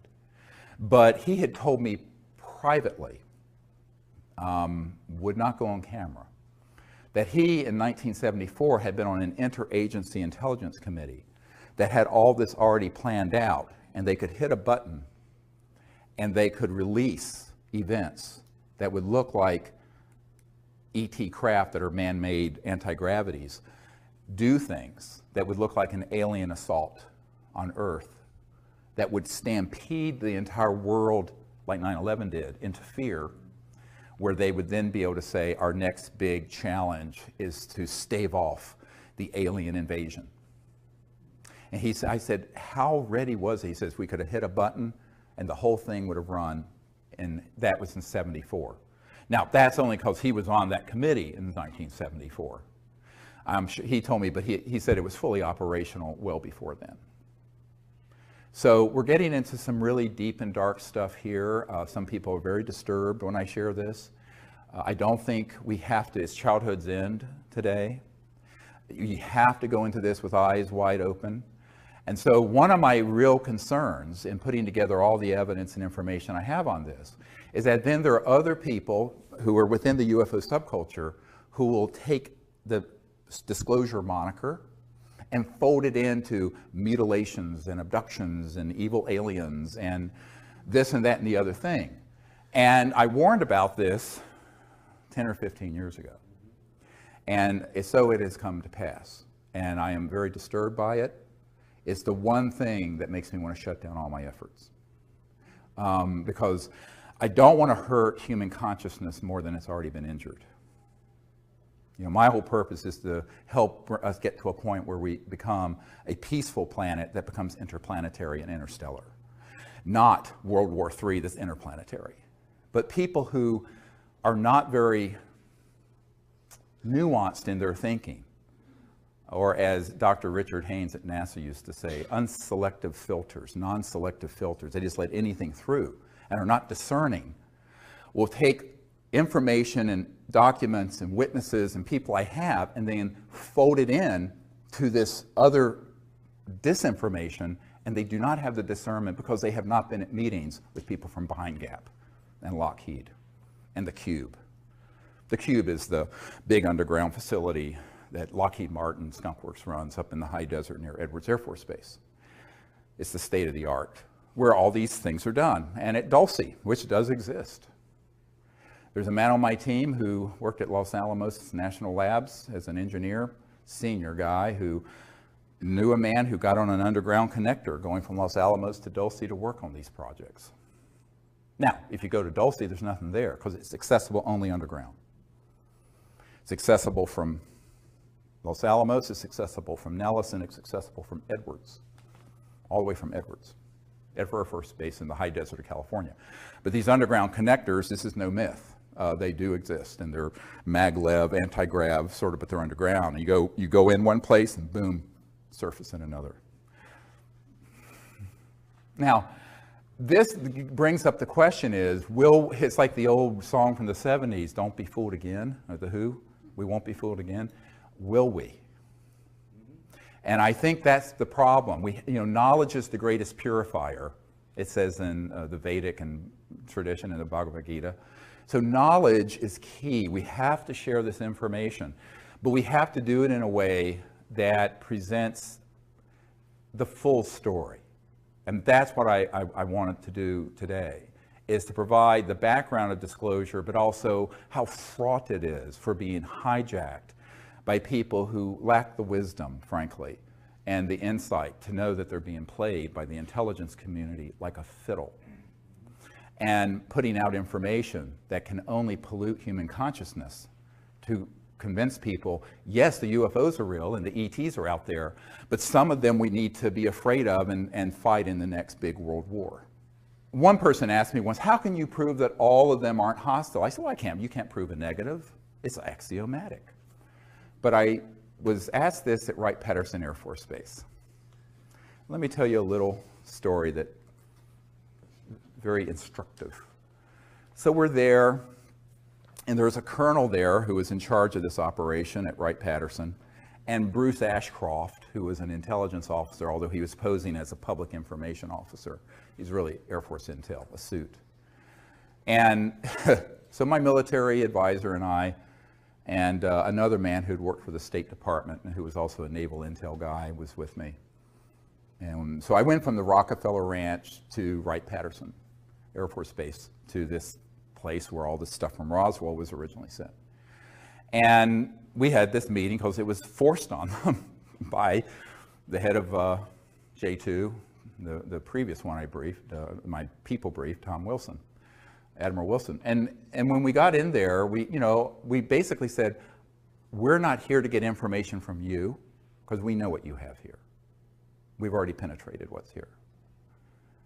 We're here to provide information to you so that you do not interfere with what we're doing with the CE5 contact initiative.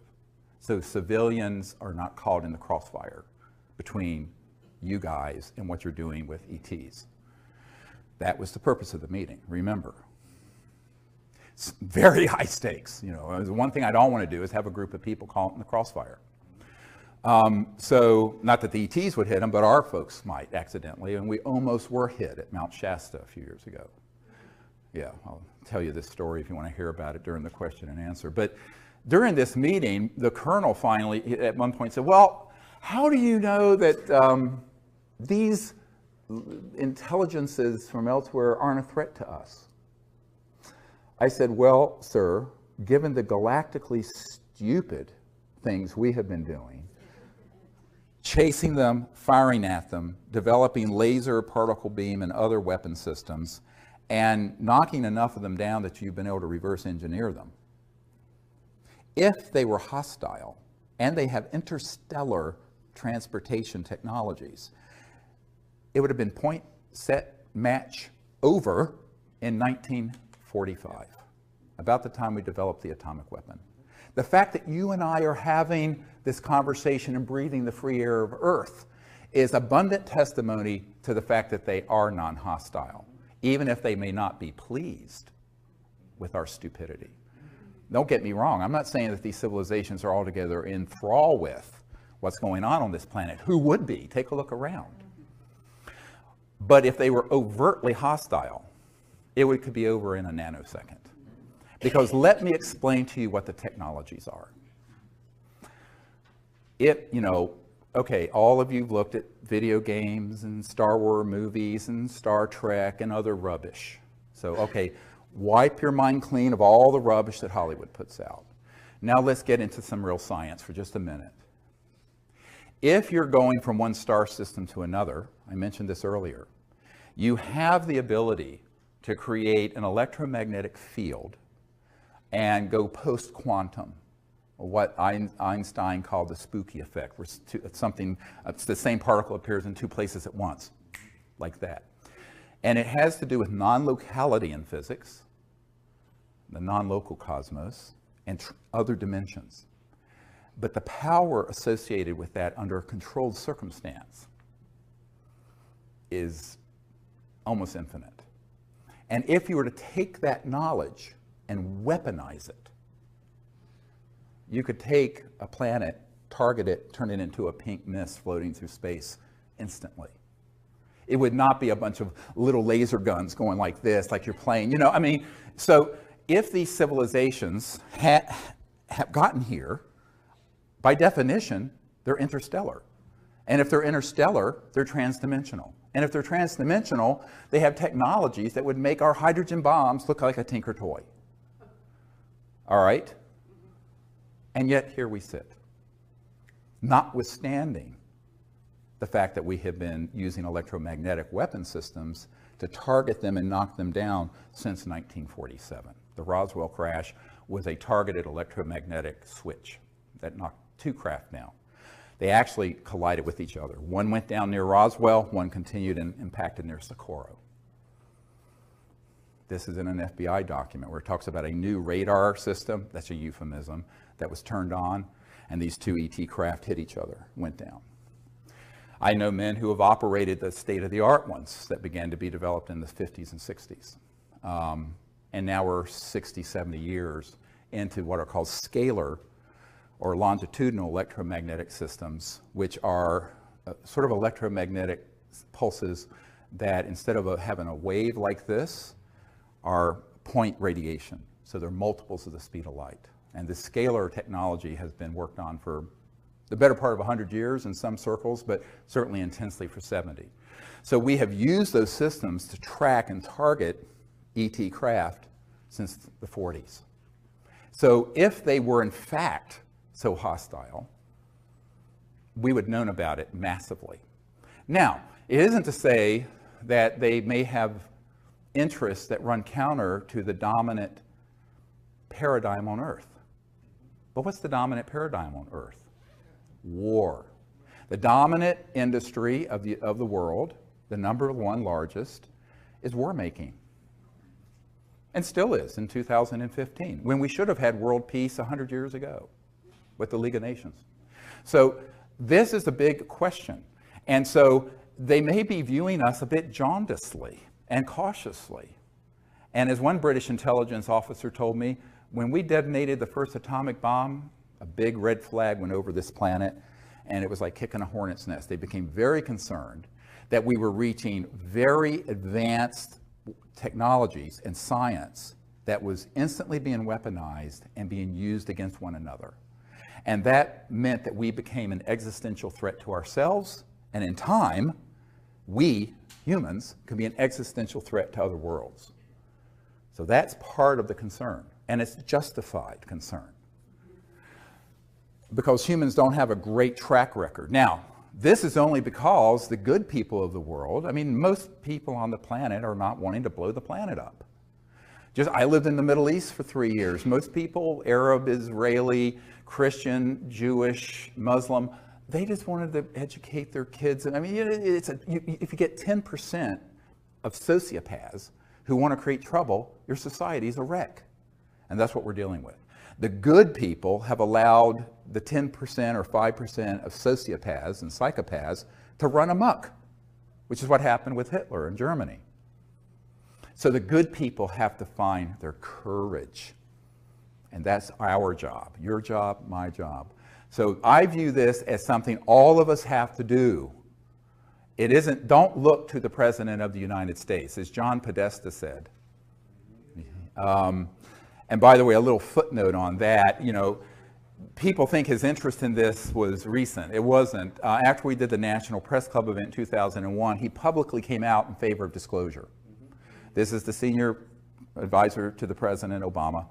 And also, he was chief of staff for a number of years, 4 or 5 years, for Bill Clinton, during which time we were doing all this with this Project Starlight, which has been misnamed the Rockefeller Initiative. It wasn't Rockefeller's initiative, it was Project Starlight's initiative, frankly.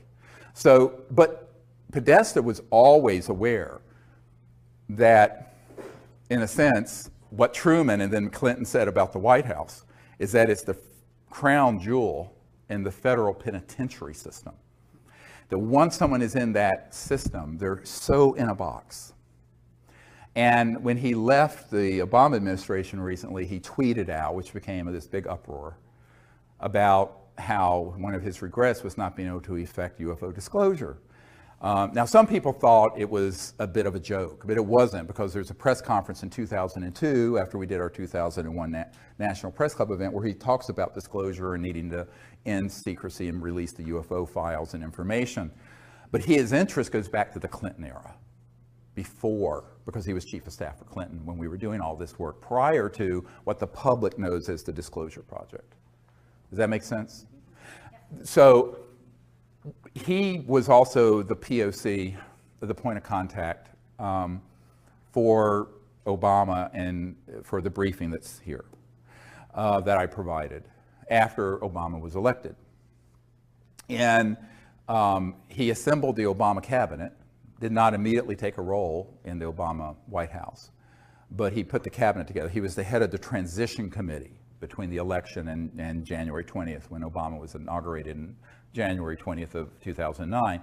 And there was a man who was doing a course with him at Georgetown Law School, who's an attorney here in town who wants to be anonymous, who said, look, he's very interested in this, and the president, of course, is going to be in the same situation they all are. And so I was asked to put together a briefing, and it went to this man for Podesta and Obama. Because Obama was, looking to John Podesta as sort of his secrecy guru, because he had been a senator from Illinois or someplace for a couple years. He didn't know anything about all this. And he wasn't going to be told by his CIA director, Leon Panetta, because I sent this same thing to Leon Panetta, because he didn't know anything, being CIA director. So that's kind of my role, is to be the bridge between this unacknowledged world and that world when I'm asked to do it. And it continues. So last year, I was, about a year and a half ago, I was in Australia on an island with 120 world leaders. I was asked, the year before that, it was the Director of National Intelligence, who had just retired, who briefed them. And 2 years before, it was Bill and Hillary Clinton. That year, it was my turn in 2013, and I presented all this material to all these people in the world. So I continue to do this, and then my wife and I will send out packages of disclosure stuff to colonels and people in Switzerland and people at Davos, and it's this whole networking thing. By the way, that's where your tuition is going, because these things are very expensive to do, and we have no funding and no staff. Emily and I, just with some volunteers, do all this. Now, one of the things that you have to understand about these leaders in the world is that most of them are just agog when they hear about it. They go, oh, well, I'm Minister of Defense of Australia or whatever, and I've never heard of any of this going on at Pine Gap. And they're not lying. I said, well, no, you wouldn't. So it's sort of an unenviable thing to have to do, because I'm really the deliverer of very bad news. To have to show it to someone that powerful and say, by the way, here's what you don't know that you're being lied to about. But so we continue to do that. But the big action, and that's sort of a service to people in government, because I view the good people, and there are good people in government, as victims of this secrecy, just like we are. Where they failed is in their constitutional duty to take on that machine. And that's where the courage comes in. And I think that's why we're going to have to view ourselves as the leadership, all of us in this room and the people out in the public who support disclosure. And the next wave of disclosure are going to be two things we're going to talk about after our break in a moment. One is a mass defection program. What am I talking about? We've got to network, tell everyone we know, and find another wave of people who are currently deeply involved in these covert programs who will approach me and we will massively defect at once. Because even when I'm sitting on, there's probably 10 or 15% that's out in the public domain. Some people I've interviewed have asked me not to release it till they're dead. Fantastic. Okay, so that's the next phase. The other is mass contact. We have got to create teams all over the world that are skilled in the art of the CE5, Close Encounters of Fifth Kind protocols, who go out on a regular basis and create in consciousness, but also in action, the ability for mass contact to happen that's peaceful before this false flag creates the overlay. So it's a race. We're a race against the clock. And so that's how it has to happen. And that's something that you don't have to sit on your hands waiting for the president to do, or for that matter, me to do. That's something all of us can do.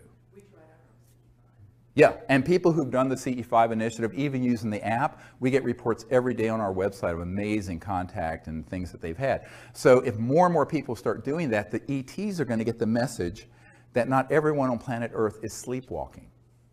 See, they need to see that. Now, people have asked me, Larry King asked me, why don't they just land on the White House lawn or their Super Bowl game? I said, yeah, they could do that.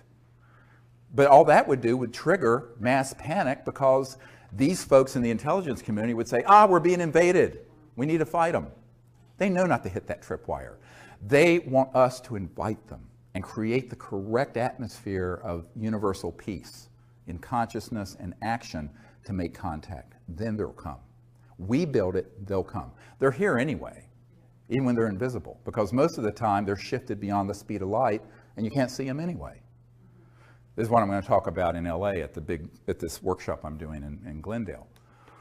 But I think that's why, if we understand how powerful we each are, not only to find more and more mass defecting witnesses inside Booz Allen Hamilton and inside the CIA and Lockheed Martin and Skunk Works and Dugway Proving Grounds and Nellis Air Force Base and Pine Gap.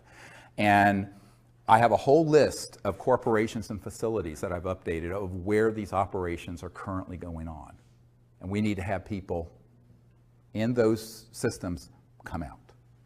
Not trickle out one at a time with no credibility, but en masse, just like the 01 event, but on a larger and deeper level.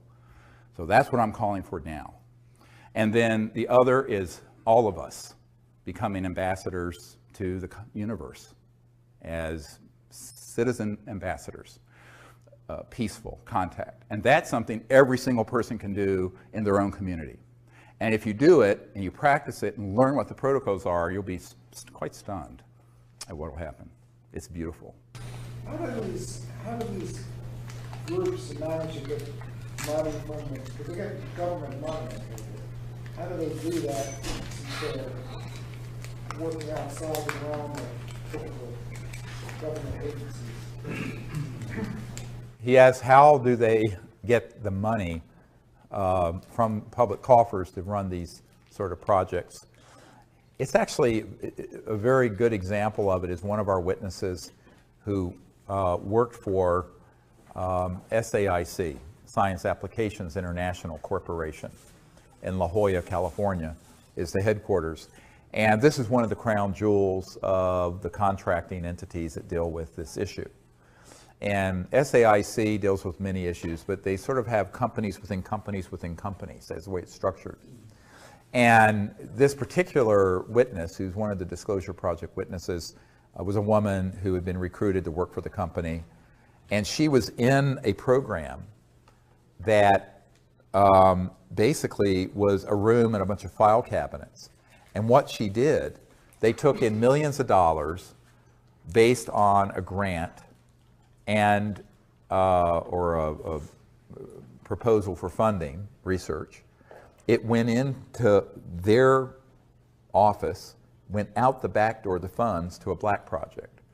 And what she and the other people in the office did was gin up reports that would go back to the government and to the auditors that were completely bogus. And when she asked, where is this, what's the real research going on with this money, she was shown a file just full of these empty reports. So obviously that's fraud, but that is how they work. So For example, the B-2 stealth bomber might cost a few $100 million actually to build. They tell the Congress they cost $2 billion apiece. Well, the other missing 1.3 billion goes into the EMGs, the electromagnetogravitics or other unacknowledged special access projects. So this is sort of just the way it is done. And because of the nature of top secret compartmented, top secret TSI, TSSCI, top secret special compartmented intelligence, when you get to the unacknowledged level, nobody unless you're in that compartment, you're not going to report anything out to any external person. I don't care who it is. Certainly not the Congressional Budget Office or the auditors at KPMG or whoever it is. They just don't report it out. It'll be reported out on these phony things. And this is why when Rumsfeld said there's $2.3 trillion unaccounted for, I mean, again, this was not a flaming liberal. It's not Abby Hoffman saying this. This was the Secretary of Defense for George W. Bush and Dick Cheney saying this. So if you don't believe me, maybe you'll believe him, and that it's just unaccounted for. But that's how it's done. This one little example, so a lot of it is kind of overbilling and overcharging. You hear about these massive costs, 500% cost overruns, 1,000%. Well, it's not cost overruns per se. Part of it is that it's just going into a black project and being diverted, but not just Department of Defense and CIA. I have people who worked with the first Bush presidency, Bush Sr., who said that they were pulling money out of HUD, Housing and Urban Development, and other agencies. That would be things that were inflated prices that would then be siphoned off into black projects. And that is done routinely. And so, now, there's another way of doing it. I don't know if I should go into this or not. This is this is the dark end of it. Okay, so one of the meetings I had, it was right after we did the meetings in 1997 for members of Congress and for Admiral Wilson at the Pentagon, the J2, head of intelligence joint staff. I had a meeting with a former member of Congress and a senior executive with SAIC at Crystal City here near National Airport at this former congressman's condo. And this congressman had been for many years sort of a consigliere to George Bush Sr. And he said, "Do you understand how dangerous this group is?" I said, "Yes." He says, "But do you understand where a lot of their funding comes from?" I said, "I have a very good idea. Where are you going with this?" And the SAIC executive had recently retired and moved out of the country to France. And both these people asked me not to disclose their names, but this has put me under sodium pentothal. I'm telling you the truth here. They said, "Well, we use these anti-grav devices, and they launch wee hours of the night from various places, and they move billions, hundreds of billions of dollars worth of clandestine drugs and armaments around the world." And he said there is one group that is involved, it's like a small army, he said, of people of 8,000 men that have been involved in just moving contraband around the world because it's all cash and it's untraceable. And we have killed 2,000 of these men for minor infractions of security. Okay, this is not a conspiracy theory. These were two principals with firsthand knowledge of it, warning me of what this group is really into. So one of the reasons, therefore, fast forward to another problem. If the drug war has been created so that by making it illegal, it not only keeps it criminalized, but it creates a domain where so these super black illegal operations can kind of pluck the low-hanging fruit and have a very large, I'm talking hundreds of billions of dollars of funding by being kind of integrated with these criminal enterprises. Now I'm not in favor of drug use, but I think it should be completely legalized for that reason. And that would just suck all, it won't be. Now, they'll wrap themselves in morality and public health and all this other stuff. They could care less. I mean, any kid, any middle school kid can go to anywhere and get any drug they want in the DC area or even out in Virginia, in the rural area I live in. It's so that it creates their own little monopoly, and it does. And this is not a conspiracy theory, because I have met with the principals who were involved in those operations. So that's another source of funding. Now, there's another source of funding. So we have the black budget of the United States government, 100, 200 billion a year. You have this clandestine and very dark criminal enterprise running drugs and armaments. And then you have another source, and that is, I call them the corporate spinoffs. Pieces of junk like this.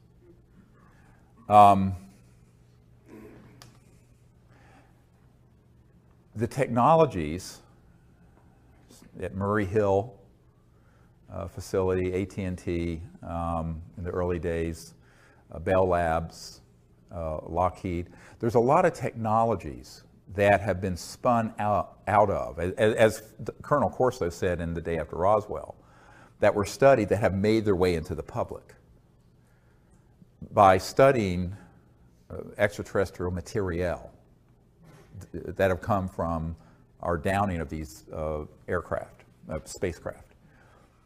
Those end up going first into these unacknowledged projects, but then they get moved into their corporate partners and then get monetized as a product. Fiber optic, integrated circuits, computerization, miniaturization, special material sciences, night vision technology. A lot of these things came out of those classified projects that were studying ET technologies.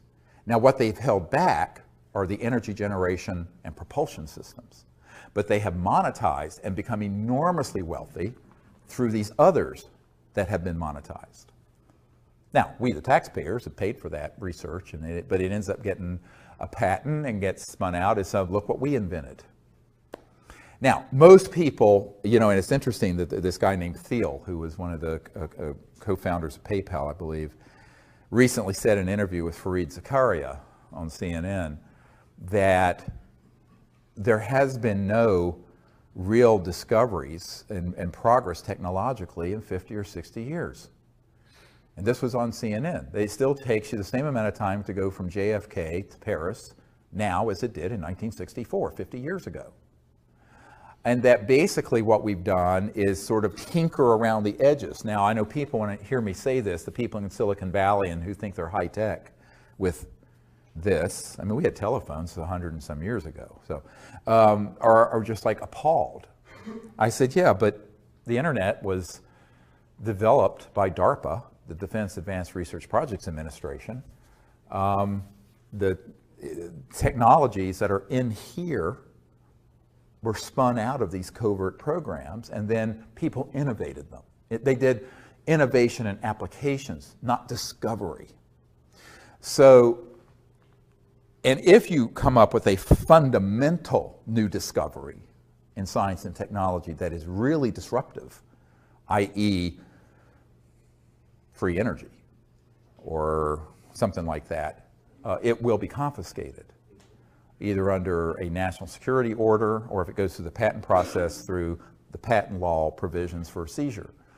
And if not that, they'll just flat out take it and tell you to be quiet or else. And that's true of people at universities, industry, private inventors, et cetera. I know many, many, many people who've had that happen. Here in Washington, the Federation of American Sciences said, well, look, there have been 5,135 patents that have been seized. Well, the reason for that is that the things they don't want out are things that are true breakthroughs. So if you look at our society, Yes, we have an internet and you have an app so you can go find your restaurant you want to find instead of looking through the yellow pages. But it's just the yellow pages is digitized. It's no big deal. We're still running this thing and all the lights in this building off a coal-fired power plant from the 1800s. Your car is the same engine Mercedes had in the 1800s, internal combustion. The jet engines were developed in the 30s, invented. Rockets, 40s. Atomic power, 1945. No real fundamental breakthroughs in science and technology since then. And that's what Thiel was saying. Thiel, the multi-billionaire. And I think it was sort of an astonishing statement for a lot of people, but he was being honest about it. So, but there has been monetization that way, which has created enormous revenue for a lot of these corporations. What do we have in any of our encounters with medical technology that's been sequestered? He asked the question, what do we have that has come about through some of these research projects and encounters that are medically related? A lot. My understanding is that if the technologies that deal with regenerative capabilities exist, transdimensional, that are sequestered, where you could actually regenerate spinal column or a severed limb and nerves, things of this sort, cancer, other diseases. But the problem is those use technologies that are transdimensional. What do I mean by that? They use subtle energy technologies that aren't just kind of like acupuncture, but I mean that are, you know, electromagnetic systems that are very, very high tech. Almost like in Star Trek where they wave a thing, you know, but that would actually work reliably. But there too, I mean, you're talking about hundreds of billions of dollars in pharmaceutical and conventional medical.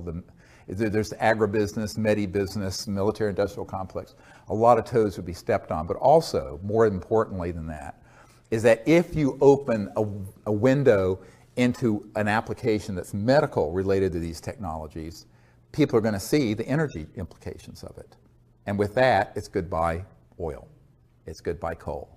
So they've been sequestered for the same reason the energy and propulsion technology. But yes, I understand from men and women I've worked with that there are amazing technologies that relate to medical systems and curative and reparative, regenerative technologies that are trans-dimensional electronic systems that would just blow your mind. Yeah, and so unfortunately, you know, in a sense, our medical system is sort of Stone Age from that point of view. But there is medical information that can help. Yes, there's medical information that can help. And one of the things I've said, there are multiple, look at this whole issue of disclosure. First, there's the basic information, we're not alone in the universe. Then there's the fundamental technology, energy, propulsion. And then there are all the ancillary or associated technologies, you know, medical, environmental abatement. Ken Shoulders, who was a scientist, discovered charged clusters that would, under right conditions, neutralize radioactive material. So you could take all the radioactive waste in the world and neutralize it. This was proven. And the Department of Energy was going to fund the next level of it, and the people in this cabal circled their limousines and said, no, you will not. Because it was pulling energy from this quantum vacuum 0 point to do it. I know the people who are part of that initiative, all of them. So there are so many spin-offs and benefits of disclosure of this central issue, but that's the reason it's secret, is that the implications are so huge. It's not just the energy sector or the transportation sector.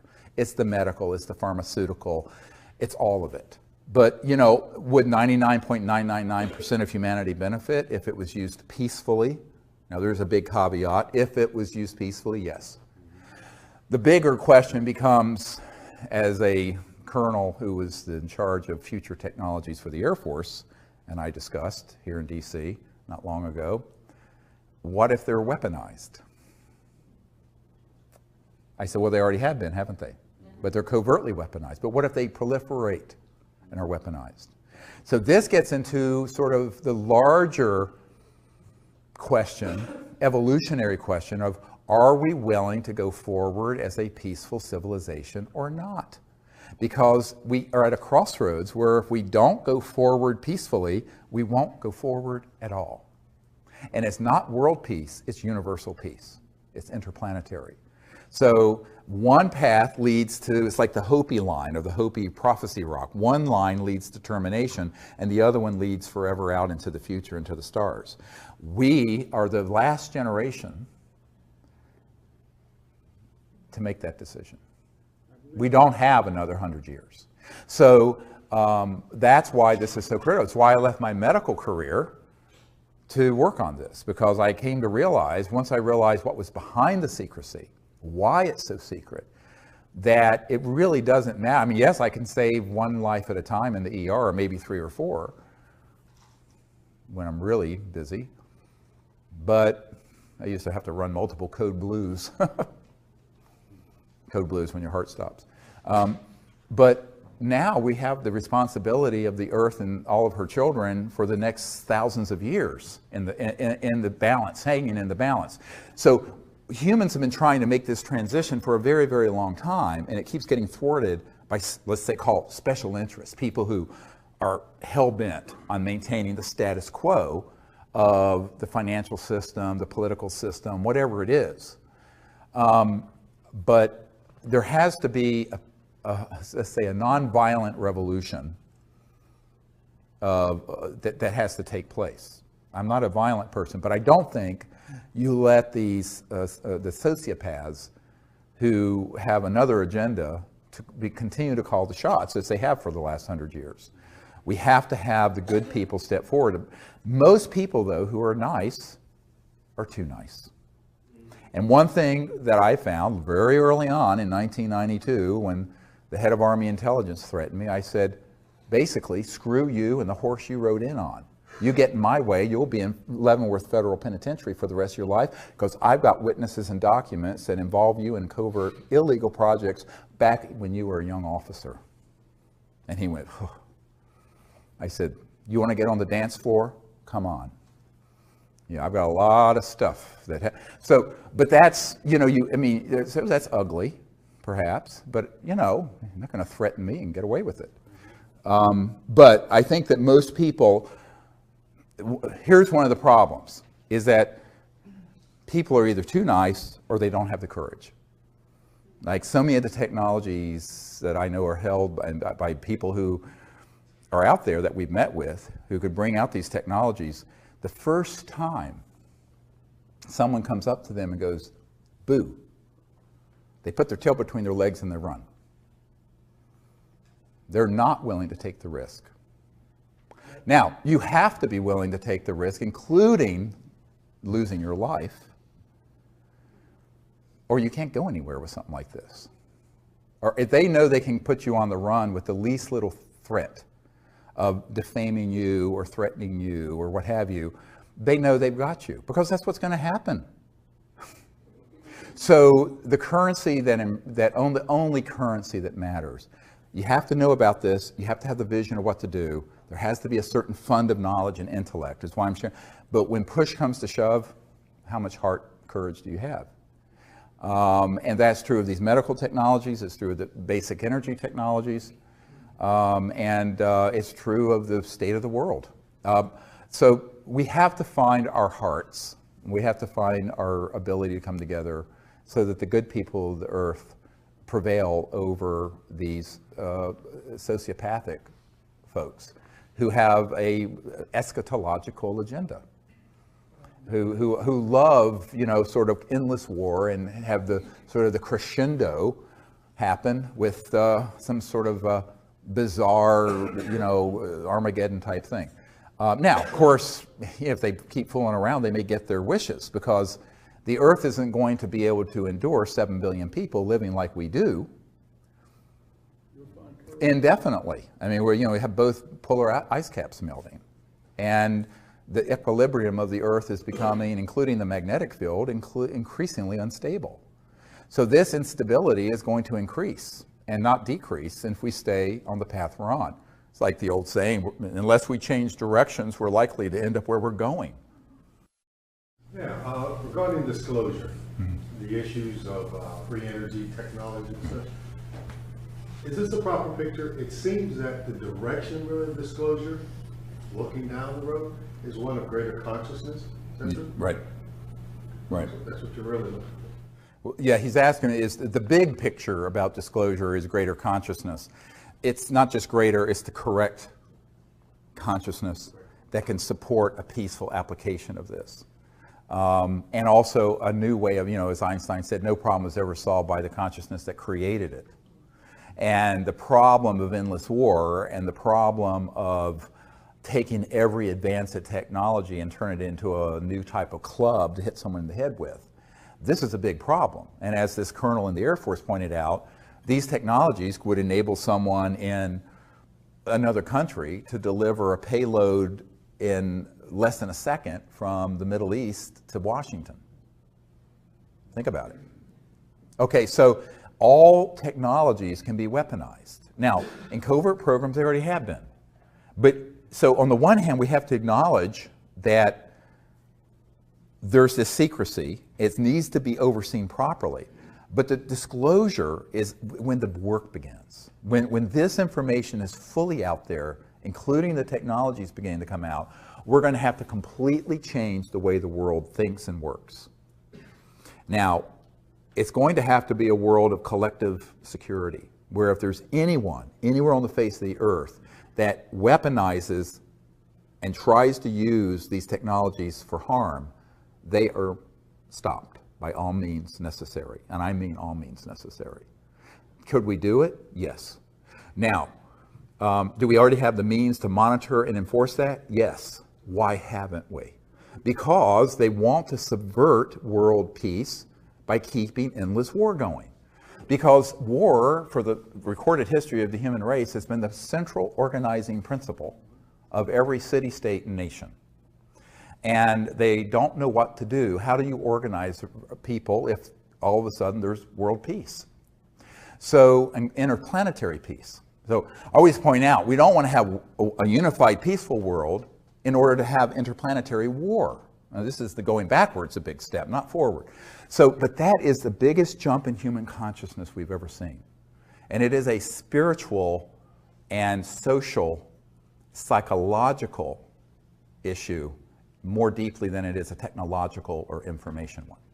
Absolutely, 100%. Yes, sir. There's so many people now worldwide working on zero-point energy. It almost feels like the genie's out of the bottle, and the forces to be cannot possibly contain all of them. What is your view? Are any of them close? Yes, so there's so many people working on zero-point and similar approaches, and the genie's getting out of the bottle. Can they contain all of them? And is anyone close? Yes, they can contain them. And yes, there are people close. In fact, there are people who have them. Let me give you one example. We believe there's a fellow named Rossi in Italy who has a device that generates apparently over unity excess energy and heat. Although no one knows the mechanism of action, he's keeping it a trade secret. Very big and probably fatal error.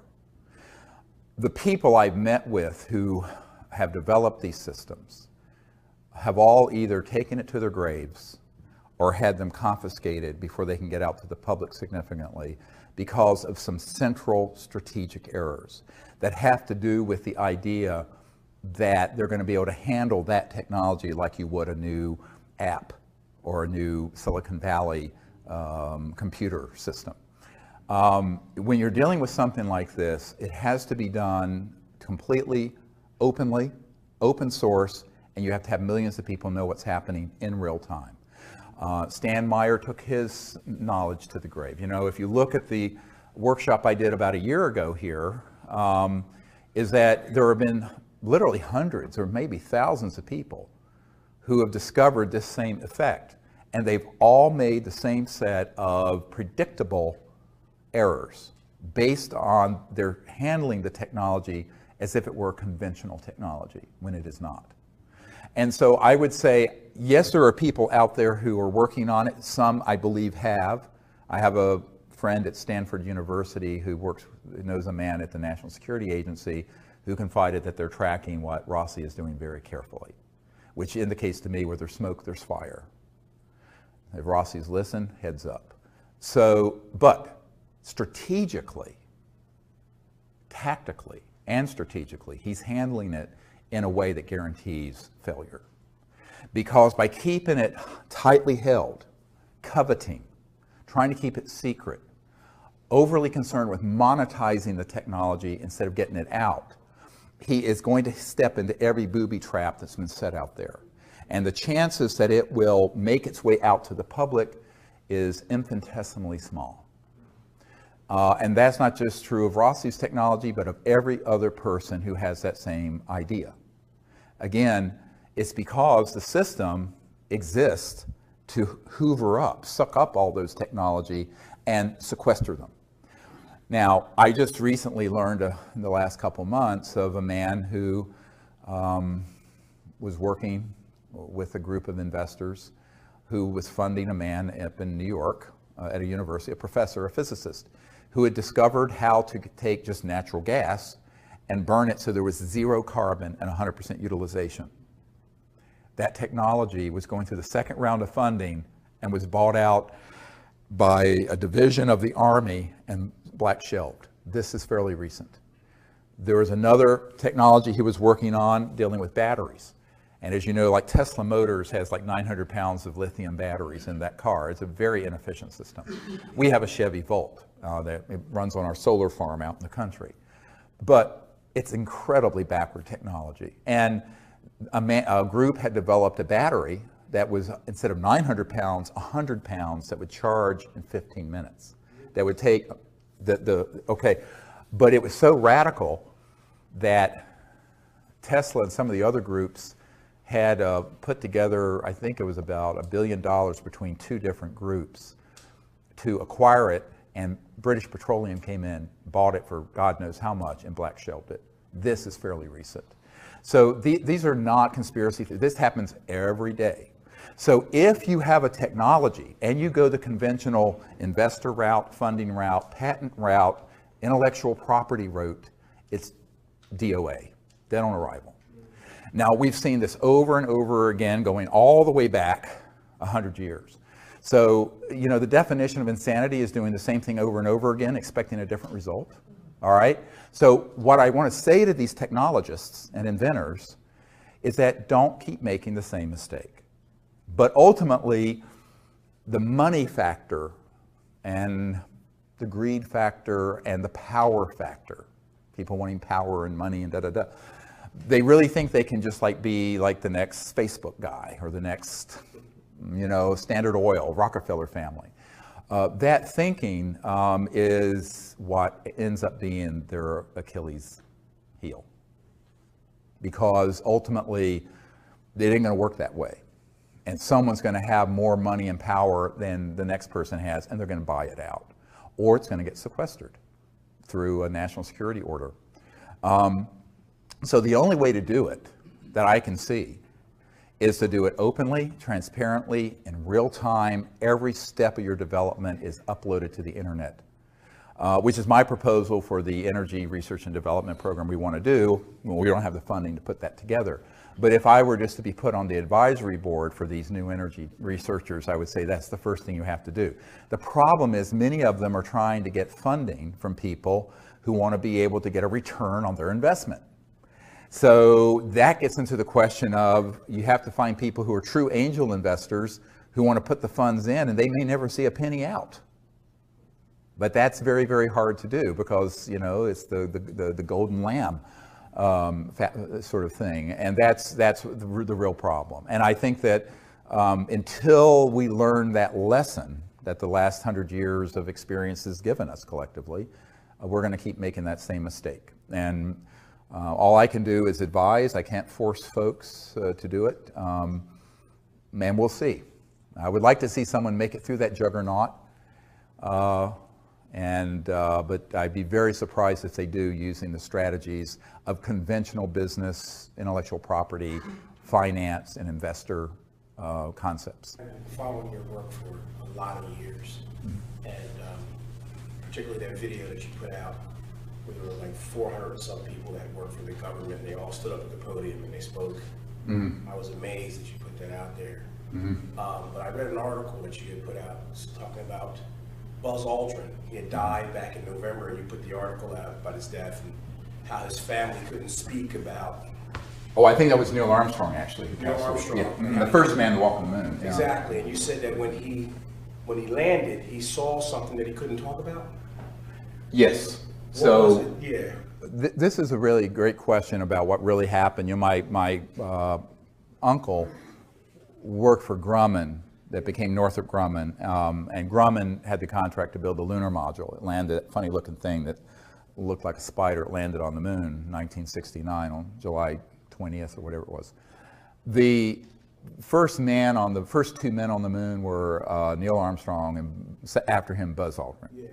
And back when we were doing these briefings for Congress, and in fact even before then, the Asilomar gathering in 1995, we reached out to Neil Armstrong because I knew from contacts and family that when we landed on the moon, we weren't alone. Okay. And that Neil Armstrong, there were two people who've been on my team for many years who were good friends of his family. And so we reached out to him and invited him to come to those events, and he politely declined and told us that it was made very clear to him and the other Apollo astronauts who witnessed this first event, where when we landed at the crater on the moon, the rim of the top of the crater was, quote, crowded with UFOs, craft that were up there, multiple of them, and that these were filmed. And that there are, I know people personally who've seen that film footage. And that's why the film footage that came back to the Earth, and we did go to the moon, but some of the footage, it doesn't make sense because the flag is moving. Now the reason for that, and this is where people say we didn't go to the moon, it was all hoax and filmed in a basement up in New York. The truth is we went, but during the lunar orbiter, going back before the Apollo mission, we actually were circling the Earth taking the first early digital photographs. And as you know from the testimony of Disclosure Project witness Carl Wolf, there were structures on the moon that were artificial. Some were newer and some were very ancient. And so they knew the covert programs, and these images were being downloaded to out here at Langley, not the CIA headquarters, Langley Air Force Base, to a compartmented operation run by the National Security Agency that was then sequestered away from the other NASA scientists. But the people running that project, the deep black people in those projects, knew that it was likely we were going to encounter something not of this world or a UFO when we landed. Therefore, they had filmed some footage that they could splice in if something started happening. So during the live transmission, if something started happening, there's a delay that went through this National Security Agency filter, and they could immediately, instantly put in. And that's why there's a couple frames where the American flag is moving. Well, there's no atmosphere on the moon, okay? Which was the one mistake they made in that whole plan. That's the telltale giveaway. Now, some people have taken that, the conspiracy theorists have said, we didn't even go to the moon. We did go to the moon. But they knew that it was likely there were going to be ETVs, extraterrestrial vehicles up there. And so when they stepped out, of course, you know, and we're approaching actually, before they even landed, they saw them. So they were already with this sort of pre-prepared film that looked very, very good, except for this one error. And so Neil Armstrong and Buzz Aldrin know for a fact. Now, Neil Armstrong said, look, you know, if I were to go forward and talk about what actually happened, I've been told, Neil Armstrong said this to us, that my wife, my children, and my grandchildren would all be killed, that they would take us out somehow, some terrible accident. And he says, I'm not going to talk about it. Now, Buzz Aldrin has just basically, he sort of had a nervous breakdown after this and was actually at an Air Force facility. I know a man that was there with him, and he confided that this is also what happened. I also know Buzz Aldrin's sister, who pulled me aside and says, yes, you're absolutely right. That is what happened, but it's not my job to out Buzz Aldrin on this. If he's ready and he's able and allowed, he will speak about it. But you have to understand enormous pressure was put on these men never to speak about what actually happened. Can we speculate on whether those ships came from here or from there? And this is the follow-on question: were those ships that were around the moon at that time in 1969 extraterrestrial or man-made reproduction vehicles using anti-gravity? I don't know. It could have been either. But I think probably they weren't ours, only because those folks would not have wanted to risk exposing that they were there with cameras rolling. Okay, because that would have, of course, ended the fact that they have these secret aircraft, a secret space force. They would watch TV and knew there was a space shuttle. So that's one of the problems. That's, you know, I've thought about it, and the answer is I don't know, but from a logical point of view, I doubt it was ours. Okay. Now, you know, one of the things that Neil Armstrong was overheard saying, and this was reported in Timothy Good's book, Above Top Secret, is that Neil Armstrong stated that we were essentially warned off the moon.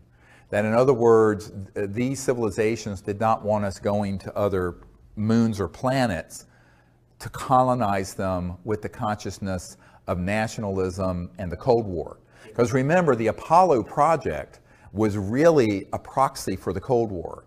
The United States was in a complete panic when Sputnik overtook our space program, the Soviets. And so the race to the moon was part of, and always was part of, the military competition between two huge superpowers, the old Soviet Union and the United States of America. And so when we went there, but we went there not as a peaceful world civilization, but as a competing Cold War effort that were armed with thousands of thermonuclear weapons, hydrogen bombs, pointed at each other.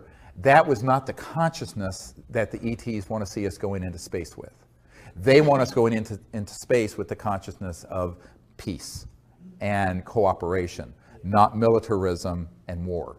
So that's sort of your, let's say if there's an entry ticket to space exploration, that's the main one. And we haven't quite reached that point, have we? So I think that's why Neil Armstrong said, I don't know what was said or done, or what was done by these craft, but he said it made it very clear that they weren't real happy that we were going there in this way.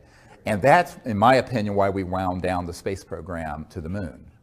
You know, my uncle was involved with this, and there was all kinds of plans to put colonies there and buildings and have, you know, people living in sort of like domes like they have out at the biosphere in Arizona and what have you, and all that was shut down. Now, the excuse they gave was budgetary cuts, but I don't think it was budgetary cuts. I think it was because, you know, it was quite clear that we were going out there immaturely as a warring civilization and not as a peaceful world civilization, which is the requirement.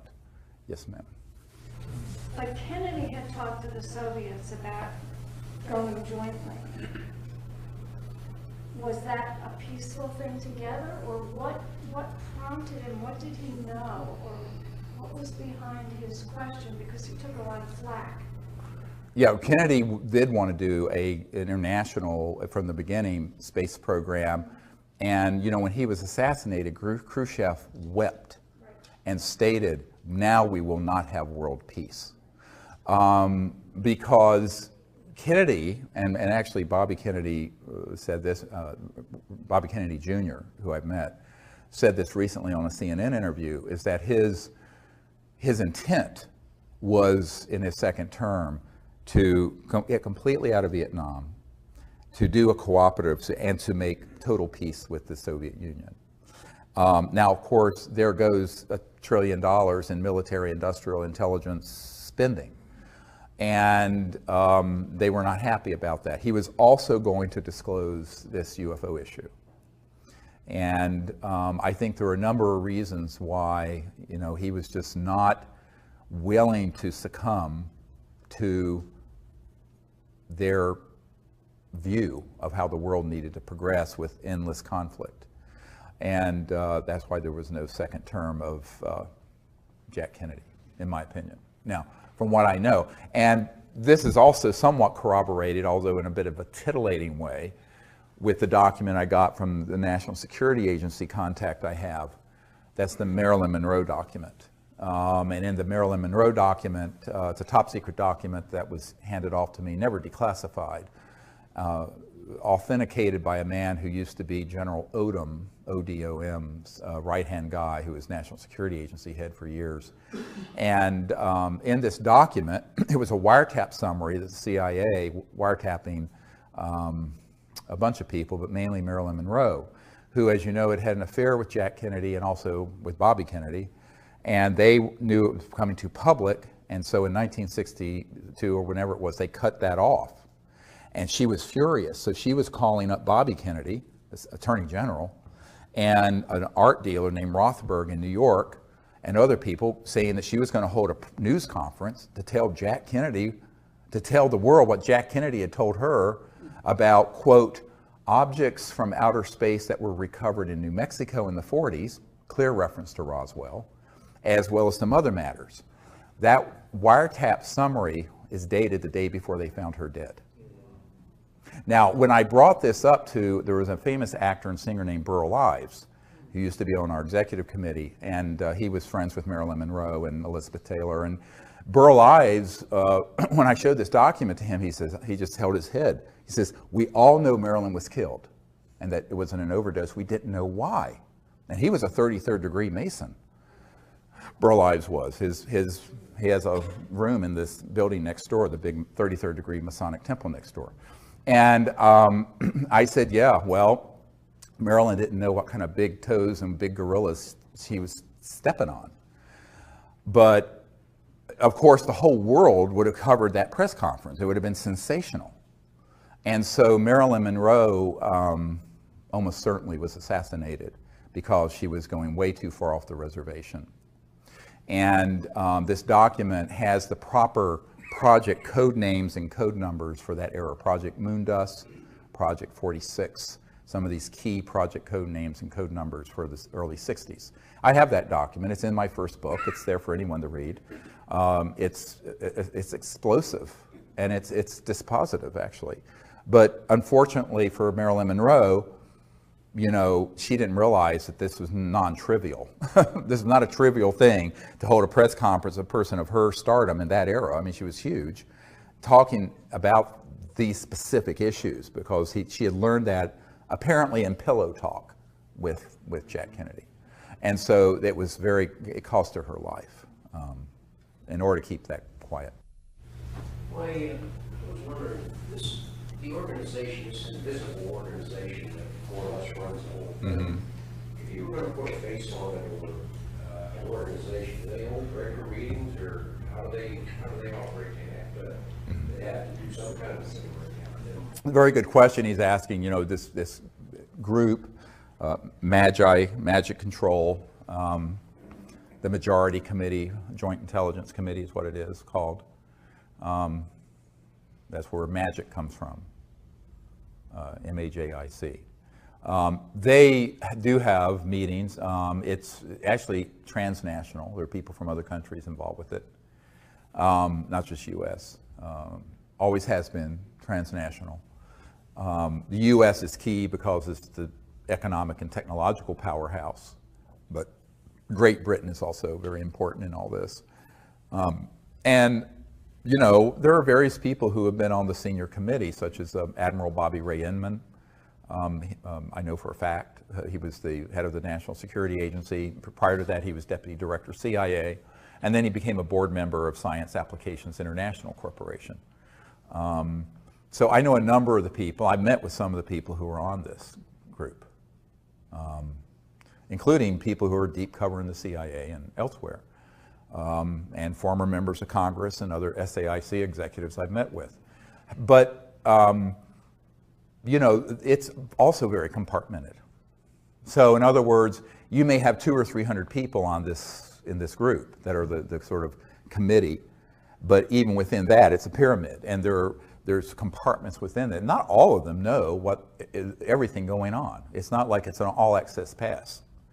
And some have gone rogue, splintered off and kind of gone rogue, even within the rogue, rogues of the rogue, if you get my drift, which is why it's so dangerous.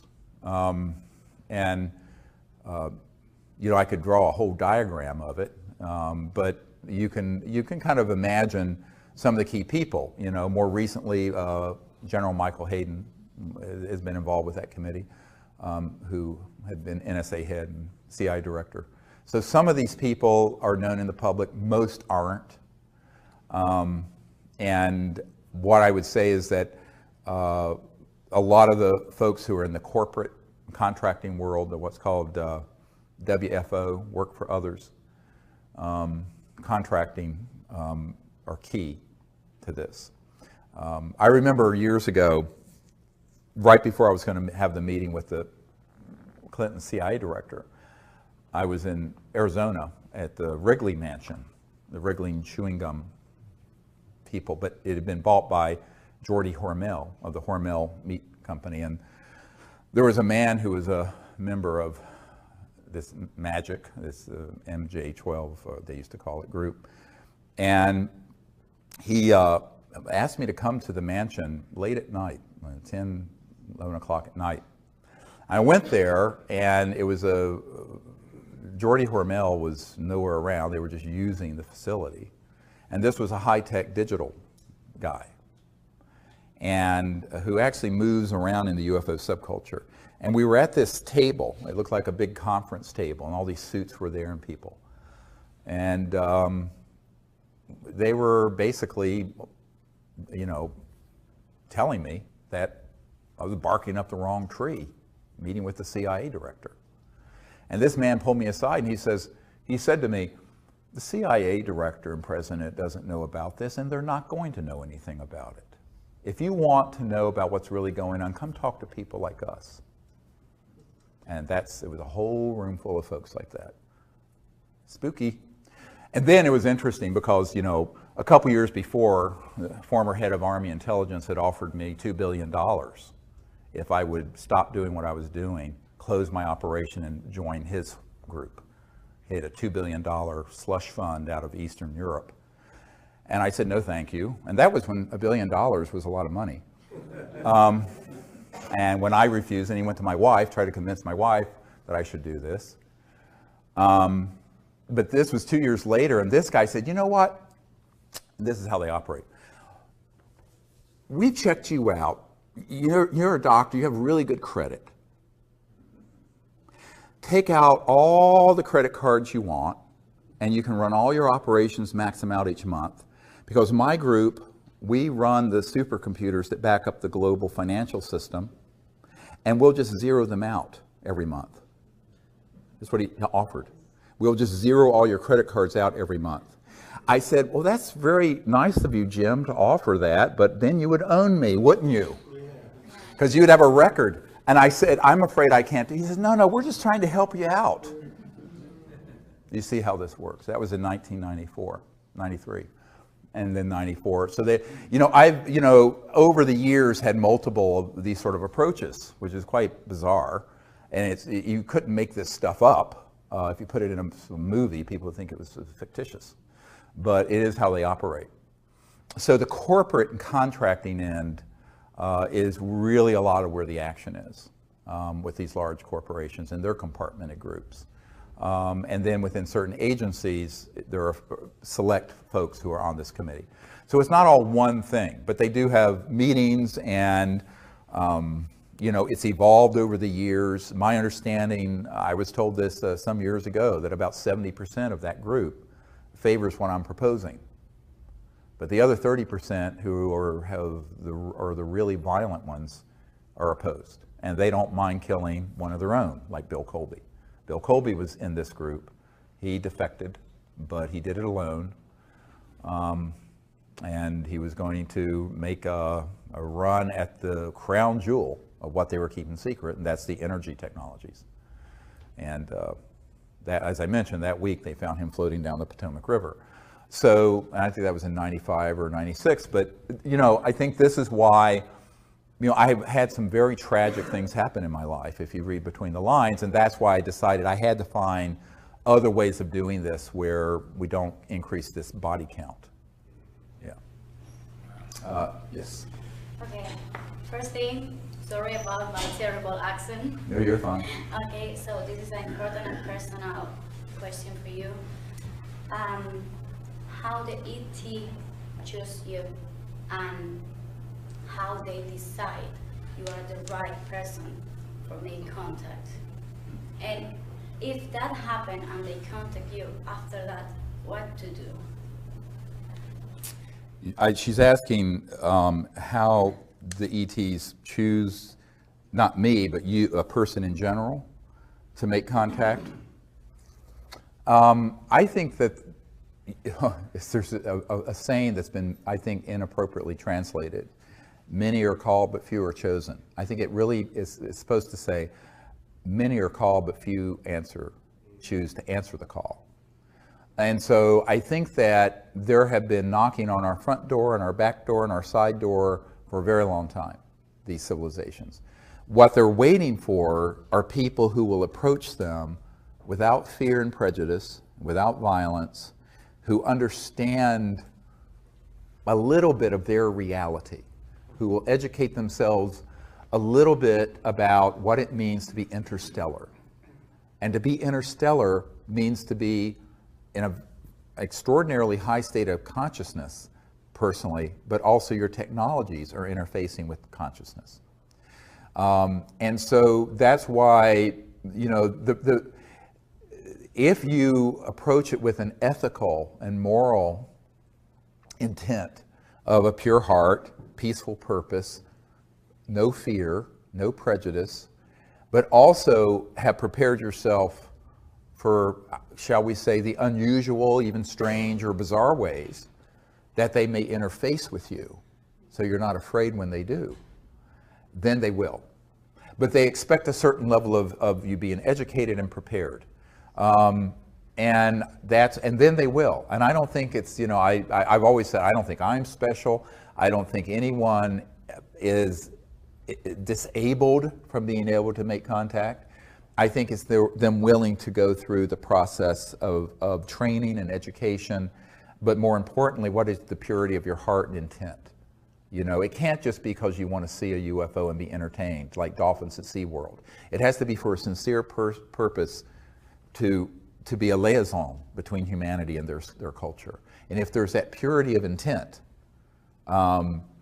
then I think you'll be astonished. But there's also the preparation that has to happen. The reason for that is, if you read the last book that we put out about extraterrestrial, the Countdown to Transformation, extraterrestrial contact, Countdown to Transformation, and you read the accounts our senior team has had going around the world, some of it's very strange stuff. We have a team up in New York where there are these two wonderful ladies, and Diane and her wife, Marilyn, when they first read my book, Hidden Truth, Forbidden Knowledge, had their cell phone accessed when, I forget which one, was at the dentist office. And all of a sudden, this sphere appeared on her phone, and the C-SETI tones, those tones we use, started playing over the speaker system of the entire dentist's office and over her phone. And this happened multiple times until she came to the Outer Banks of North Carolina and got trained and just had amazing contact. But it was very strange stuff. And in fact, the dentist came out and said, "What's that weird music?" And it sounds like something from outer space. And it was all coming through. I think it was Marilyn's phone. I'm not sure. Or Diane's. It was Diane, yeah. So there's all kinds of ways where they will sort of initiate you and test you to see if you're ready for. Most people live in a very 3D, almost teleologic, very in a box world. But if you're interstellar, you're not living in that world. You're living in the world of higher dimensions, higher consciousness, energy fields that are completely beyond the speed of light. And so when those come into 3D, it can be very unusual. And so preparing yourself for contact involves understanding where mind and consciousness and thought and electromagnetic systems and all this phenomenon come together. There's a nexus where they come together. And that's why the development of higher states of consciousness in the meditative state is the foundation of the whole Close Encounters of the Fifth Kind initiative. It's very controversial amongst the nuts and bolts crowd in the UFO subculture. I said, yes, but you're not dealing with civilizations using a piece of junk like this. They're not communicating using the speed of light. Because if they're from the Andromeda Galaxy, which one of the ETs that came at Joshua Tree told us he was from the Andromeda Galaxy. And we have a photo of it. It's on our website. Go look at it. This is 2.5 million light years from Earth. At the speed of light, it would take 5 million years to get a signal from there to here and back. 5 million years. Homo sapiens haven't been on Earth for 5 million years.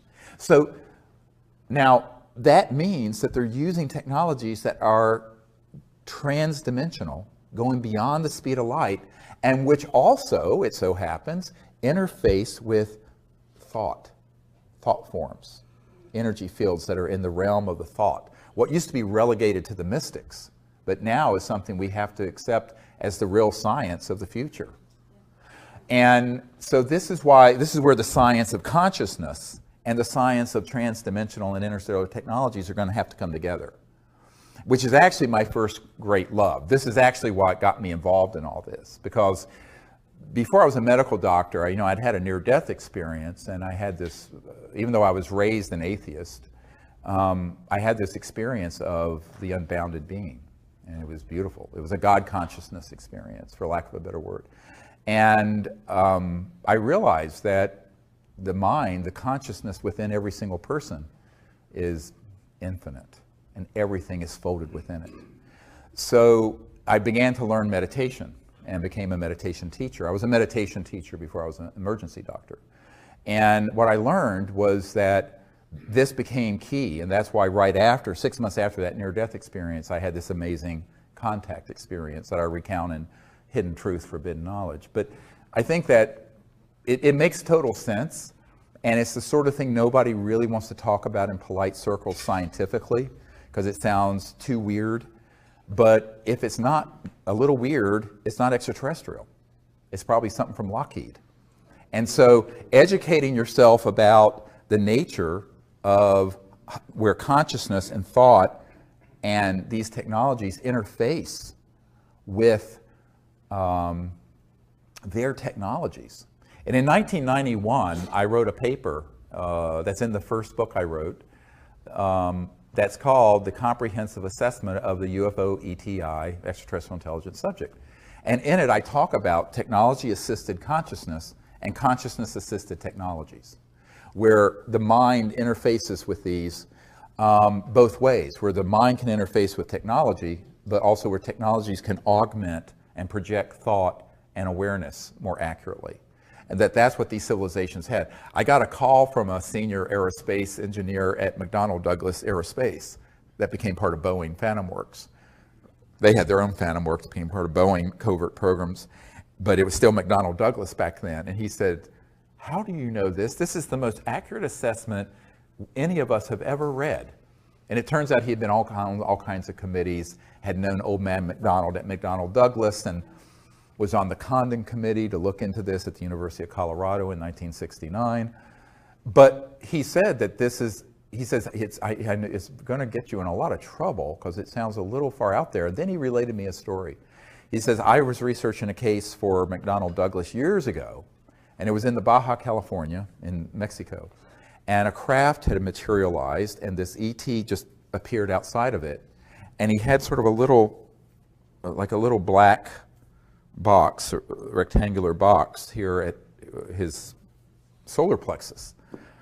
And the person who had the encounter said that as clear as you would hear words in your ears, this being was communicating with his mind. And he was thinking back, and he knows that this device was receiving it and augmenting it and facilitating it. And it was going back and forth, all through thought. And he said that was a very, very solid case. He interviewed the people directly. And I said, well, that doesn't surprise me. I said, how else are you going to communicate interstellar? You have to go at the speed of thought, not the speed of electromagnetic signals. Now, this, of course, opens you up into the ridicule of the tinfoil hat crowd. But there is a serious science. And by the way, it is why the people at the science director at the CIA and other places know that we're onto the real thing. I had an NSA guy come up to me and said, they're very mad at you because you figured out the Rosetta Stone of contact. And it involves consciousness and thought, transdimensional physics. But it is also the thing that gets you in the most trouble the most quickly in the conventional world, mainly because the conventional world has been miseducated about science, technology, consciousness, religion, thought, everything. I mean, it's almost like everything you know is wrong, but or partially wrong. But that's where you get the preparation, is really in developing your state of consciousness and having this intent. And then you just go out there and put yourself at service. And if you say, I'll be at service to doing this, almost anything is possible. What are your thoughts on crop circles? And do you have certain messages you think that they're trying to send through these? Great question about crop circles. And by the way, just hold Colin Andrews in your thoughts and prayers. I got an email late last night that he is in critical condition, is at Yale University Hospital with a type of heart condition, and he is in really critical condition. He's the premier crop circle researcher. He's a really good friend since 92, 91. So, I was shocked to hear this last night. But I would say that, the majority of crop circles at this point are hoaxed.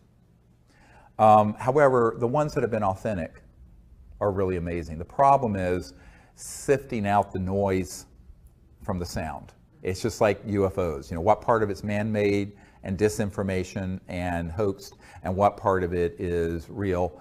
But my own sense of it is that it's certainly a way that they're trying to visually convey almost archetype knowledge of symbols and shapes and, if you will, sacred geometry through a very visual medium, transdimensionally. And the way I think they're created, because Colin Andrews and I interviewed a farmer, believe it or not, his name was Mr. Bull.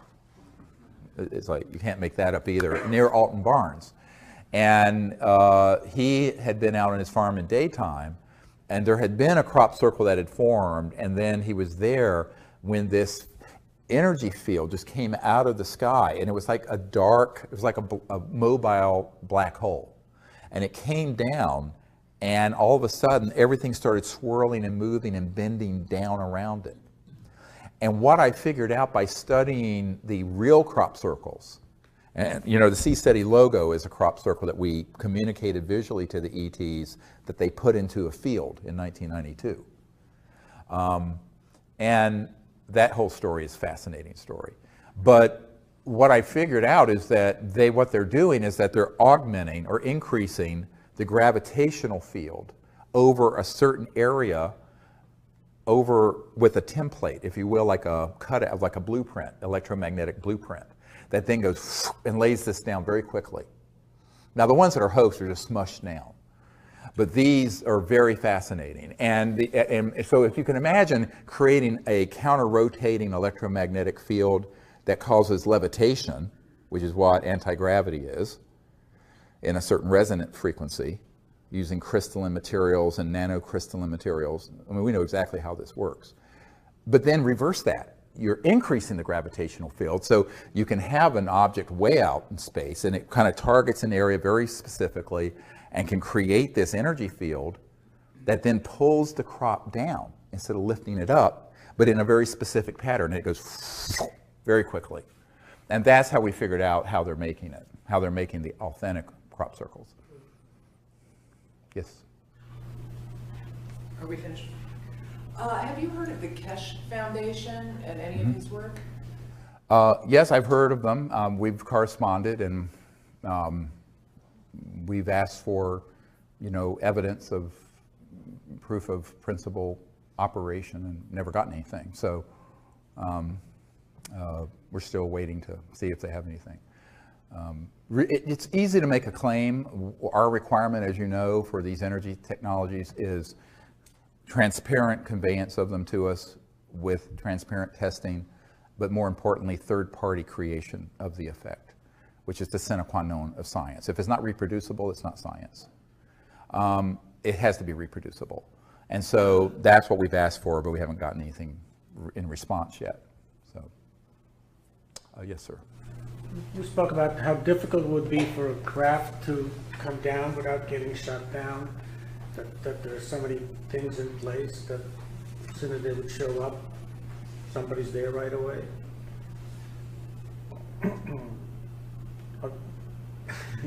Is there a question? Oh, yes. Well, he's asking about, this whole issue of when you're, setting up a CE5 or wanting to invite ETs to come into an area, what kind of things might interfere. And the problem is that in the last 60 years, we've gone from, or 70 years since Roswell, we've gone from fairly primitive electromagnetic targeting to very sophisticated ones that are space-based and on aircraft. And these have been used. Now, we were at Mount Shasta a few years ago when we were doing CE5, and there was this really not fully materialized craft. It was like a sphere of pure white energy, light, visible. Everyone saw, 30 people, 40 people. And it was floating towards us out of Mount Shasta, about 12,000 feet elevation. And we were at about 7,000, so probably about 5,000 AGL, above ground level. And it was coming towards us. And there was a very high altitude, it seemed like it was a 747, especially equipped, and a burst of energy came out of this aircraft. And at that instant, this partially in this dimension craft vanished, and this energy field, it was invisible, but came in about 200 yards in front of us into the woods and crashed through the woods, ripping the tree limbs off in the trees, and actually impacted the earth and went boom, and then boom, boom, boom. It for 15 seconds shook the earth.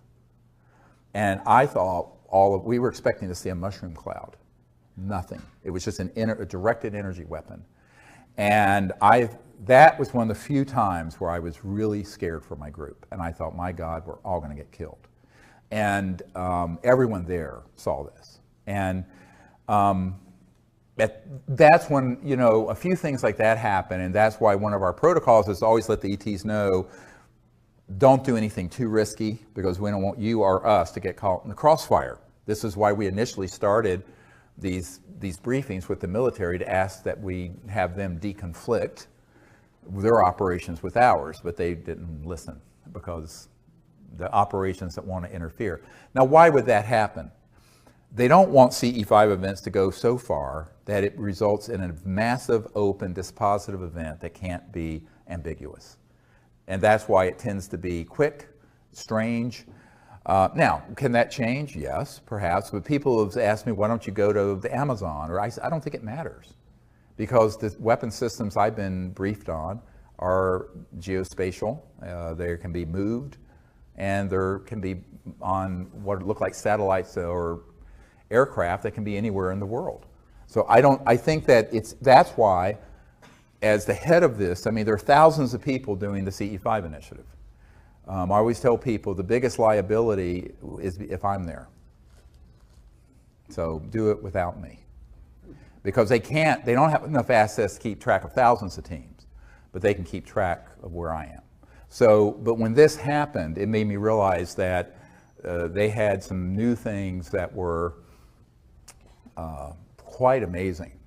But luckily, this particular ET object wasn't fully in this dimension. It was almost like a plasma energy that was floating towards us from way up in Mount Shasta, came out of the mountain. And we have actually some great videotapes of those objects coming out of the mountain, but this one was actually coming towards us when this object fired. And so that's why I always ask the ETs, come, but don't do anything that is too risky for you or us. Do it only if it's safe and appropriate for this time and place. And, you know, I don't think that this is a huge problem for local contact teams that have 4 or 5 people scattered around, because, I mean, this group is large, but it's not omniscient and omnipresent. But when I'm doing something and it's obviously been announced and we're there with a whole group of trainees, it's certainly going to be monitored. So that's why I tell people that it's great as a training event. We have amazing sightings and events happen. But, I mean, the good news is I'm there. The bad news is I'm there. I mean, being quite honest with you. Yes, sir. How would you, the contacts that you have, the communications that you have, how would you characterize them? Do they break down into, do you communicate about the same things or the same general things each time, or is it just all over the place? He's asking, you know, how the communications kind of break down into different types of communications and information. It actually is different with every group. And every time we go out, there's something new that happens I've never seen. And I've been doing this for 25 years. So if you read the book, Extraterrestrial Contact Countdown Transformation, what you'll see in that book is that there are literally thousands of different phenomena that happen and have happened over the years. And it runs the gamut to fully materialized objects that appear right over us, and people getting remote viewed information consciously, to, we were sitting one time out in Orange County, and sitting right in front of all of us, I was doing just a weekend thing, there was a voice that started talking right in front of us in thin air. Is there a consistent message, though? It depends on the group. And the message, obviously, is that they're very happy we're doing this, and it's always a welcoming sort of a feeling. But sometimes there is very specific information, and it just depends on the setting. When this ET I call Bijou, who appeared at Joshua Tree, the one that looks like this luminous figure floating outside the circle, it was a very specific welcome from a group of people. Now, the way that was preceded was that we were in our circle up in the Joshua Tree National Park, and we were at a break, and I'd walked out east of the circle out into the desert, and I was with a group of people on my team, and suddenly there was like a sphere that fully materialized right beside me and walked with me. And I said, oh, they're here. So we went back to the group to get people back together, because they were all scattered. There's 30, 40 people in the desert. And it's pitch black. And all of a sudden, we hear a group of 4 or 5 ETs talking. And they're outside the circle to the southeast. And we could hear mostly, it sounded like female voices except for one. I heard a male voice. And by the way, almost everyone heard this. And I have these really good night vision binoculars, like generation advanced. And there was nothing there where you heard these people talking. So I turned to everyone, I said, we need to get back together in coherence and sit down.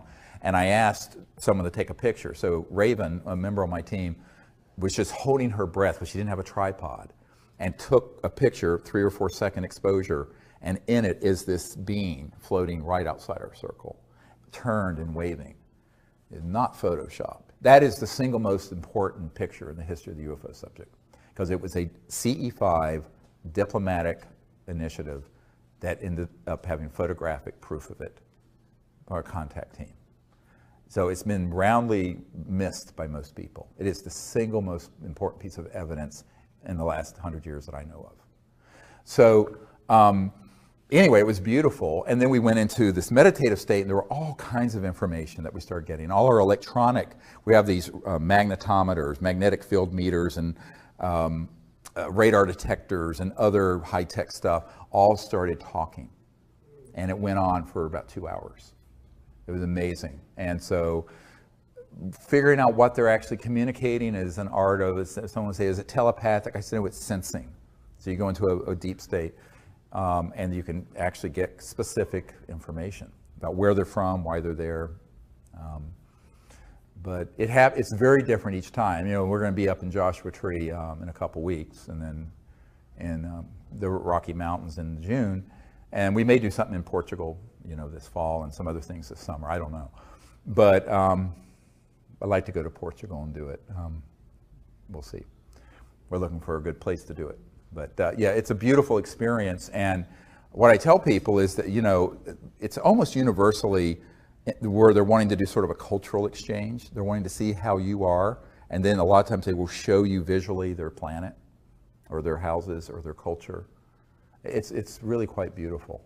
And people who have never had experiences like that will have these breakthrough events, and it just blows their minds. The other thing is that sound can also be seen at a certain resonant frequency. So one time we were up at Mount Shasta, a different time, and we were sitting in the National Forest, and there was a tone that came out of, it was a multi-directional tone that just emerged out of the air. And everyone, we were in our meditative state, and everyone saw what looked like a gunmetal gray or pearlish gray sphere that moved through the circle like a string of pearls. So the sound created the form, which is very Vedic if you understand the Vedas, name and form, sound and form. And that was definitely ET. And it was astonishing because almost everyone sitting there heard and saw in their visual image the same object move through. Beautiful. When I was watching the testimony from the National Press Club, there were witnesses that mentioned seeing objects on radar moving at very high speeds and at right angles, right, which to me means that they must be dematerialized if they had any life forms on board. Otherwise, they would have been smushed by the momentum of the right angle. Does that have any implications in terms of like the soul that might be in the person? Because how can a being dematerialize and then come back? Well, he's asking a question about objects that are moving like at 100,000 miles an hour or 20,000 miles an hour, make a right turn. Actually, they do not have to be dematerialized. What they do is that they can create, if you will, an energy field around the craft that is kind of like controlled for one gravity.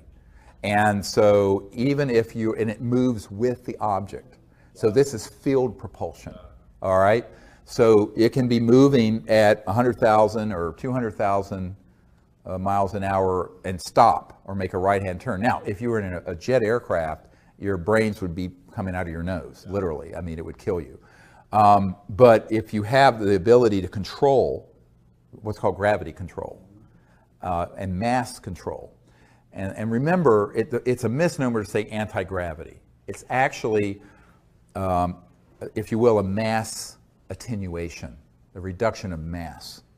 So using certain resonant frequencies electromagnetically, you can cause an object to become lighter and then completely massless. Now, at the point that it's massless, it's out of this dimension. But it can be 99% massless, and you will see some aspect of it. You see what I'm saying? And this has to do with spin theory in physics and altering the angular momentum of the atoms and subatomic particles. I'm not going to go into the arcana of this because people will be bored. But you know, we understand how this works. But basically the whole craft and everyone on it is, and around this object is a field that's created. So that's how it can move. And they can still be fully materialized and move. Now, it may also be that they're not materialized and all you're seeing is sort of a energy form or a plasma effect. Such as when Stoney Campbell, who was an Air Force security officer at the Air Force Base in Oklahoma back in the 60s, and there was a cobalt blue sort of a chevron or triangular craft that came over the hot nuclear armed aircraft that we had there. And he and the other security guards could see it, but it wasn't solid. It literally could go straight through the aircraft. But it was enough in this dimension that it set off all the alarms. So all the pilots had to go into the hot area and take off. This is in the disclosure book and in the material. So, but in that case, they were like, what are we seeing? It was almost like an apparition. Because what they were doing, they were checking out our nuclear weapons, but in a form that wasn't fully solid. And to understand that, you have to begin to understand how you can sort of change mass to where it crosses over into just energy, pure energy, which all mass really is pure energy, but that's all that's left and represented, and then tweak it a little more, and it's invisible.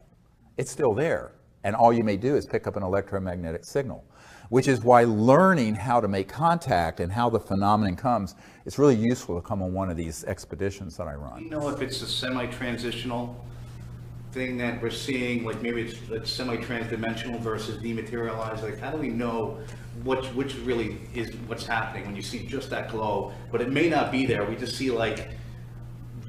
the light that's being emitted from the object, but right. Maybe it's not physical. Is it dematerialized, or is it like transitioning between dimensions? Do we know? Yes, we do know. He's asking, how do you know if it's dematerialized? If it's really completely out of this dimension, you're not going to see it. You may remote view it, and there may be an electromagnetic field effect, but visually you're not going to see it. Remember, your eyes only see a very limited spectrum. If you are seeing it, and it may be only transiently, it may only be like a heat wave effect, and you see this thing shimmering, and it comes in and out of this dimension. What it's doing, it's phasing in and out. And it can, at that point, fully materialize in an instant, fully dematerialize in an instant. And this is actually what Corso described. It wasn't in his book, but I mean, I saw it in his papers when I went to his house. He had a stack of papers this big. And Colonel Corso had this encounter at White Sands where this craft materialized in broad daylight, and then it would dematerialize. And when it was dematerialized, there was just, it looked like a heat wave, like a mirage in the desert, and then in the shape of the ship. And then it would go click and be fully materialized back. And it did this back and forth, showing him. All within the same dimension does it do this, or is it transitioning between dimensions as it does it? And that's what I'm saying. It's going from 3D into other D. Got it. Okay. But, it's like a radio waves. If you imagine, the old tuners where you can turn, and sometimes you will hear two stations at once on the old AM radio dials, like, where you turn, they can sometimes be in multiple dimensions simultaneously. But that, this is a really advanced discussion of the technologies. But, yes, we do understand how they do it, and classified programs have also experimented with doing the same thing. We have time for probably, what time do you guys have? 5:58. We have 2 minutes before we're supposed to take a break. Is that right? Yeah. So let's see. I'll take someone who hasn't asked a question yet. Yes, sir. I think it was in Countdown to Transformation that you would relate the story about how you met the ET you needed kindness. Yeah. And I believe you were introduced to her by Shari. Yeah, the night Sherry Adamak passed away is when I was introduced to this ET I call kindness. Yes. So my question is, do you continue to have encounters with kindness and with Shari?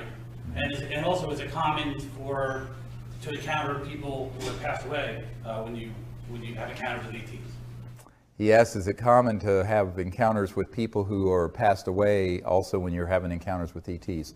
I don't know if it's common, but it does happen. And remember, if you go beyond the speed of light, what I call the crossing point of light, you go into energy fields that begin to approximate what the mystics used to call the astral, which is closely approximated to, if you will, the afterlife.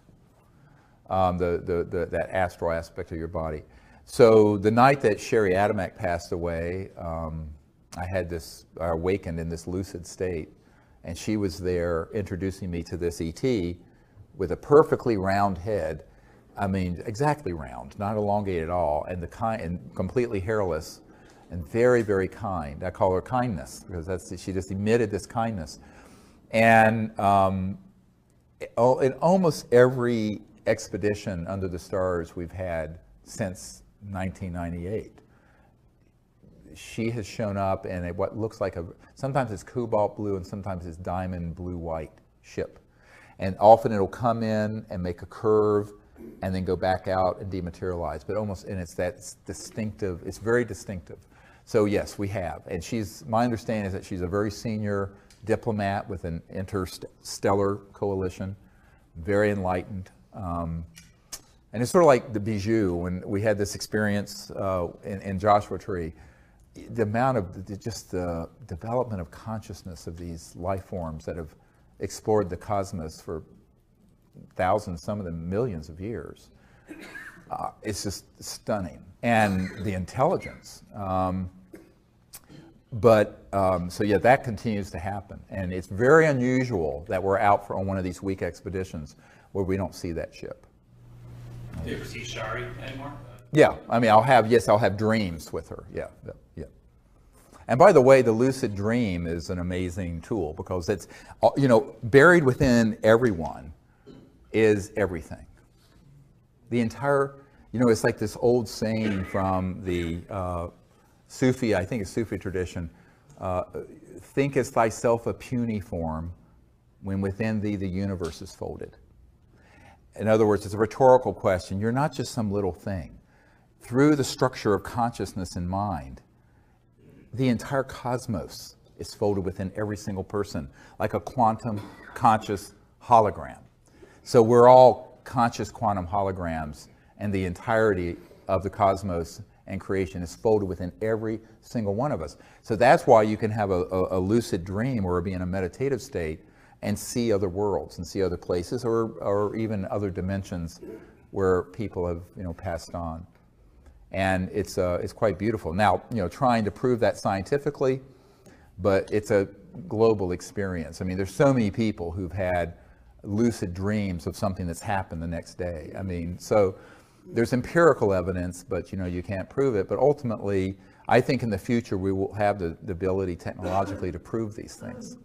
And until then, we can use, you know, what God gave us, our own consciousness and thought and mind, and create a new world. Well, with that, I think it's a great place to end. It's a little after 6. I want to thank all of you for coming. We'll have time to hang here for a little while. And I just want to say in closing, really the key thing to disclosure and to contact is people stepping into their own power and not waiting for other people to do it. Because if you wait for others to do it, it will never happen. This is something that has to be a grassroots mass consciousness event. And the next phase of disclosure is going to be exactly that. And the more that people understand that and actually do it, instead of just thinking about it, the more rapidly we're going to get to this next level of our civilization, the future of which is beautiful if we get it right.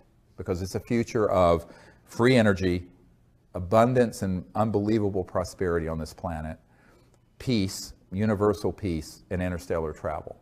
That is what, we're right at the point of being able to create that reality. And that is the future for Earth and humanity if we choose to make it that. But it isn't going to happen by people sitting doing nothing.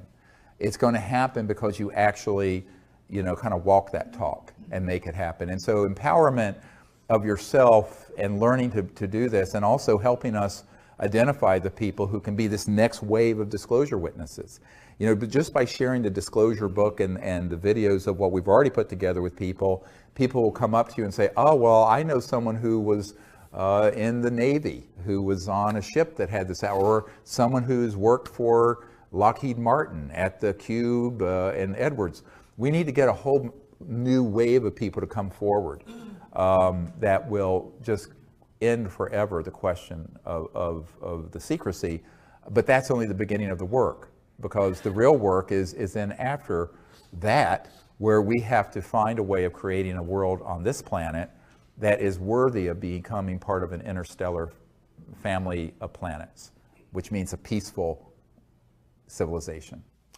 Well, we're out of time. Thank you so much for being here, and stay in touch. Hope to see you.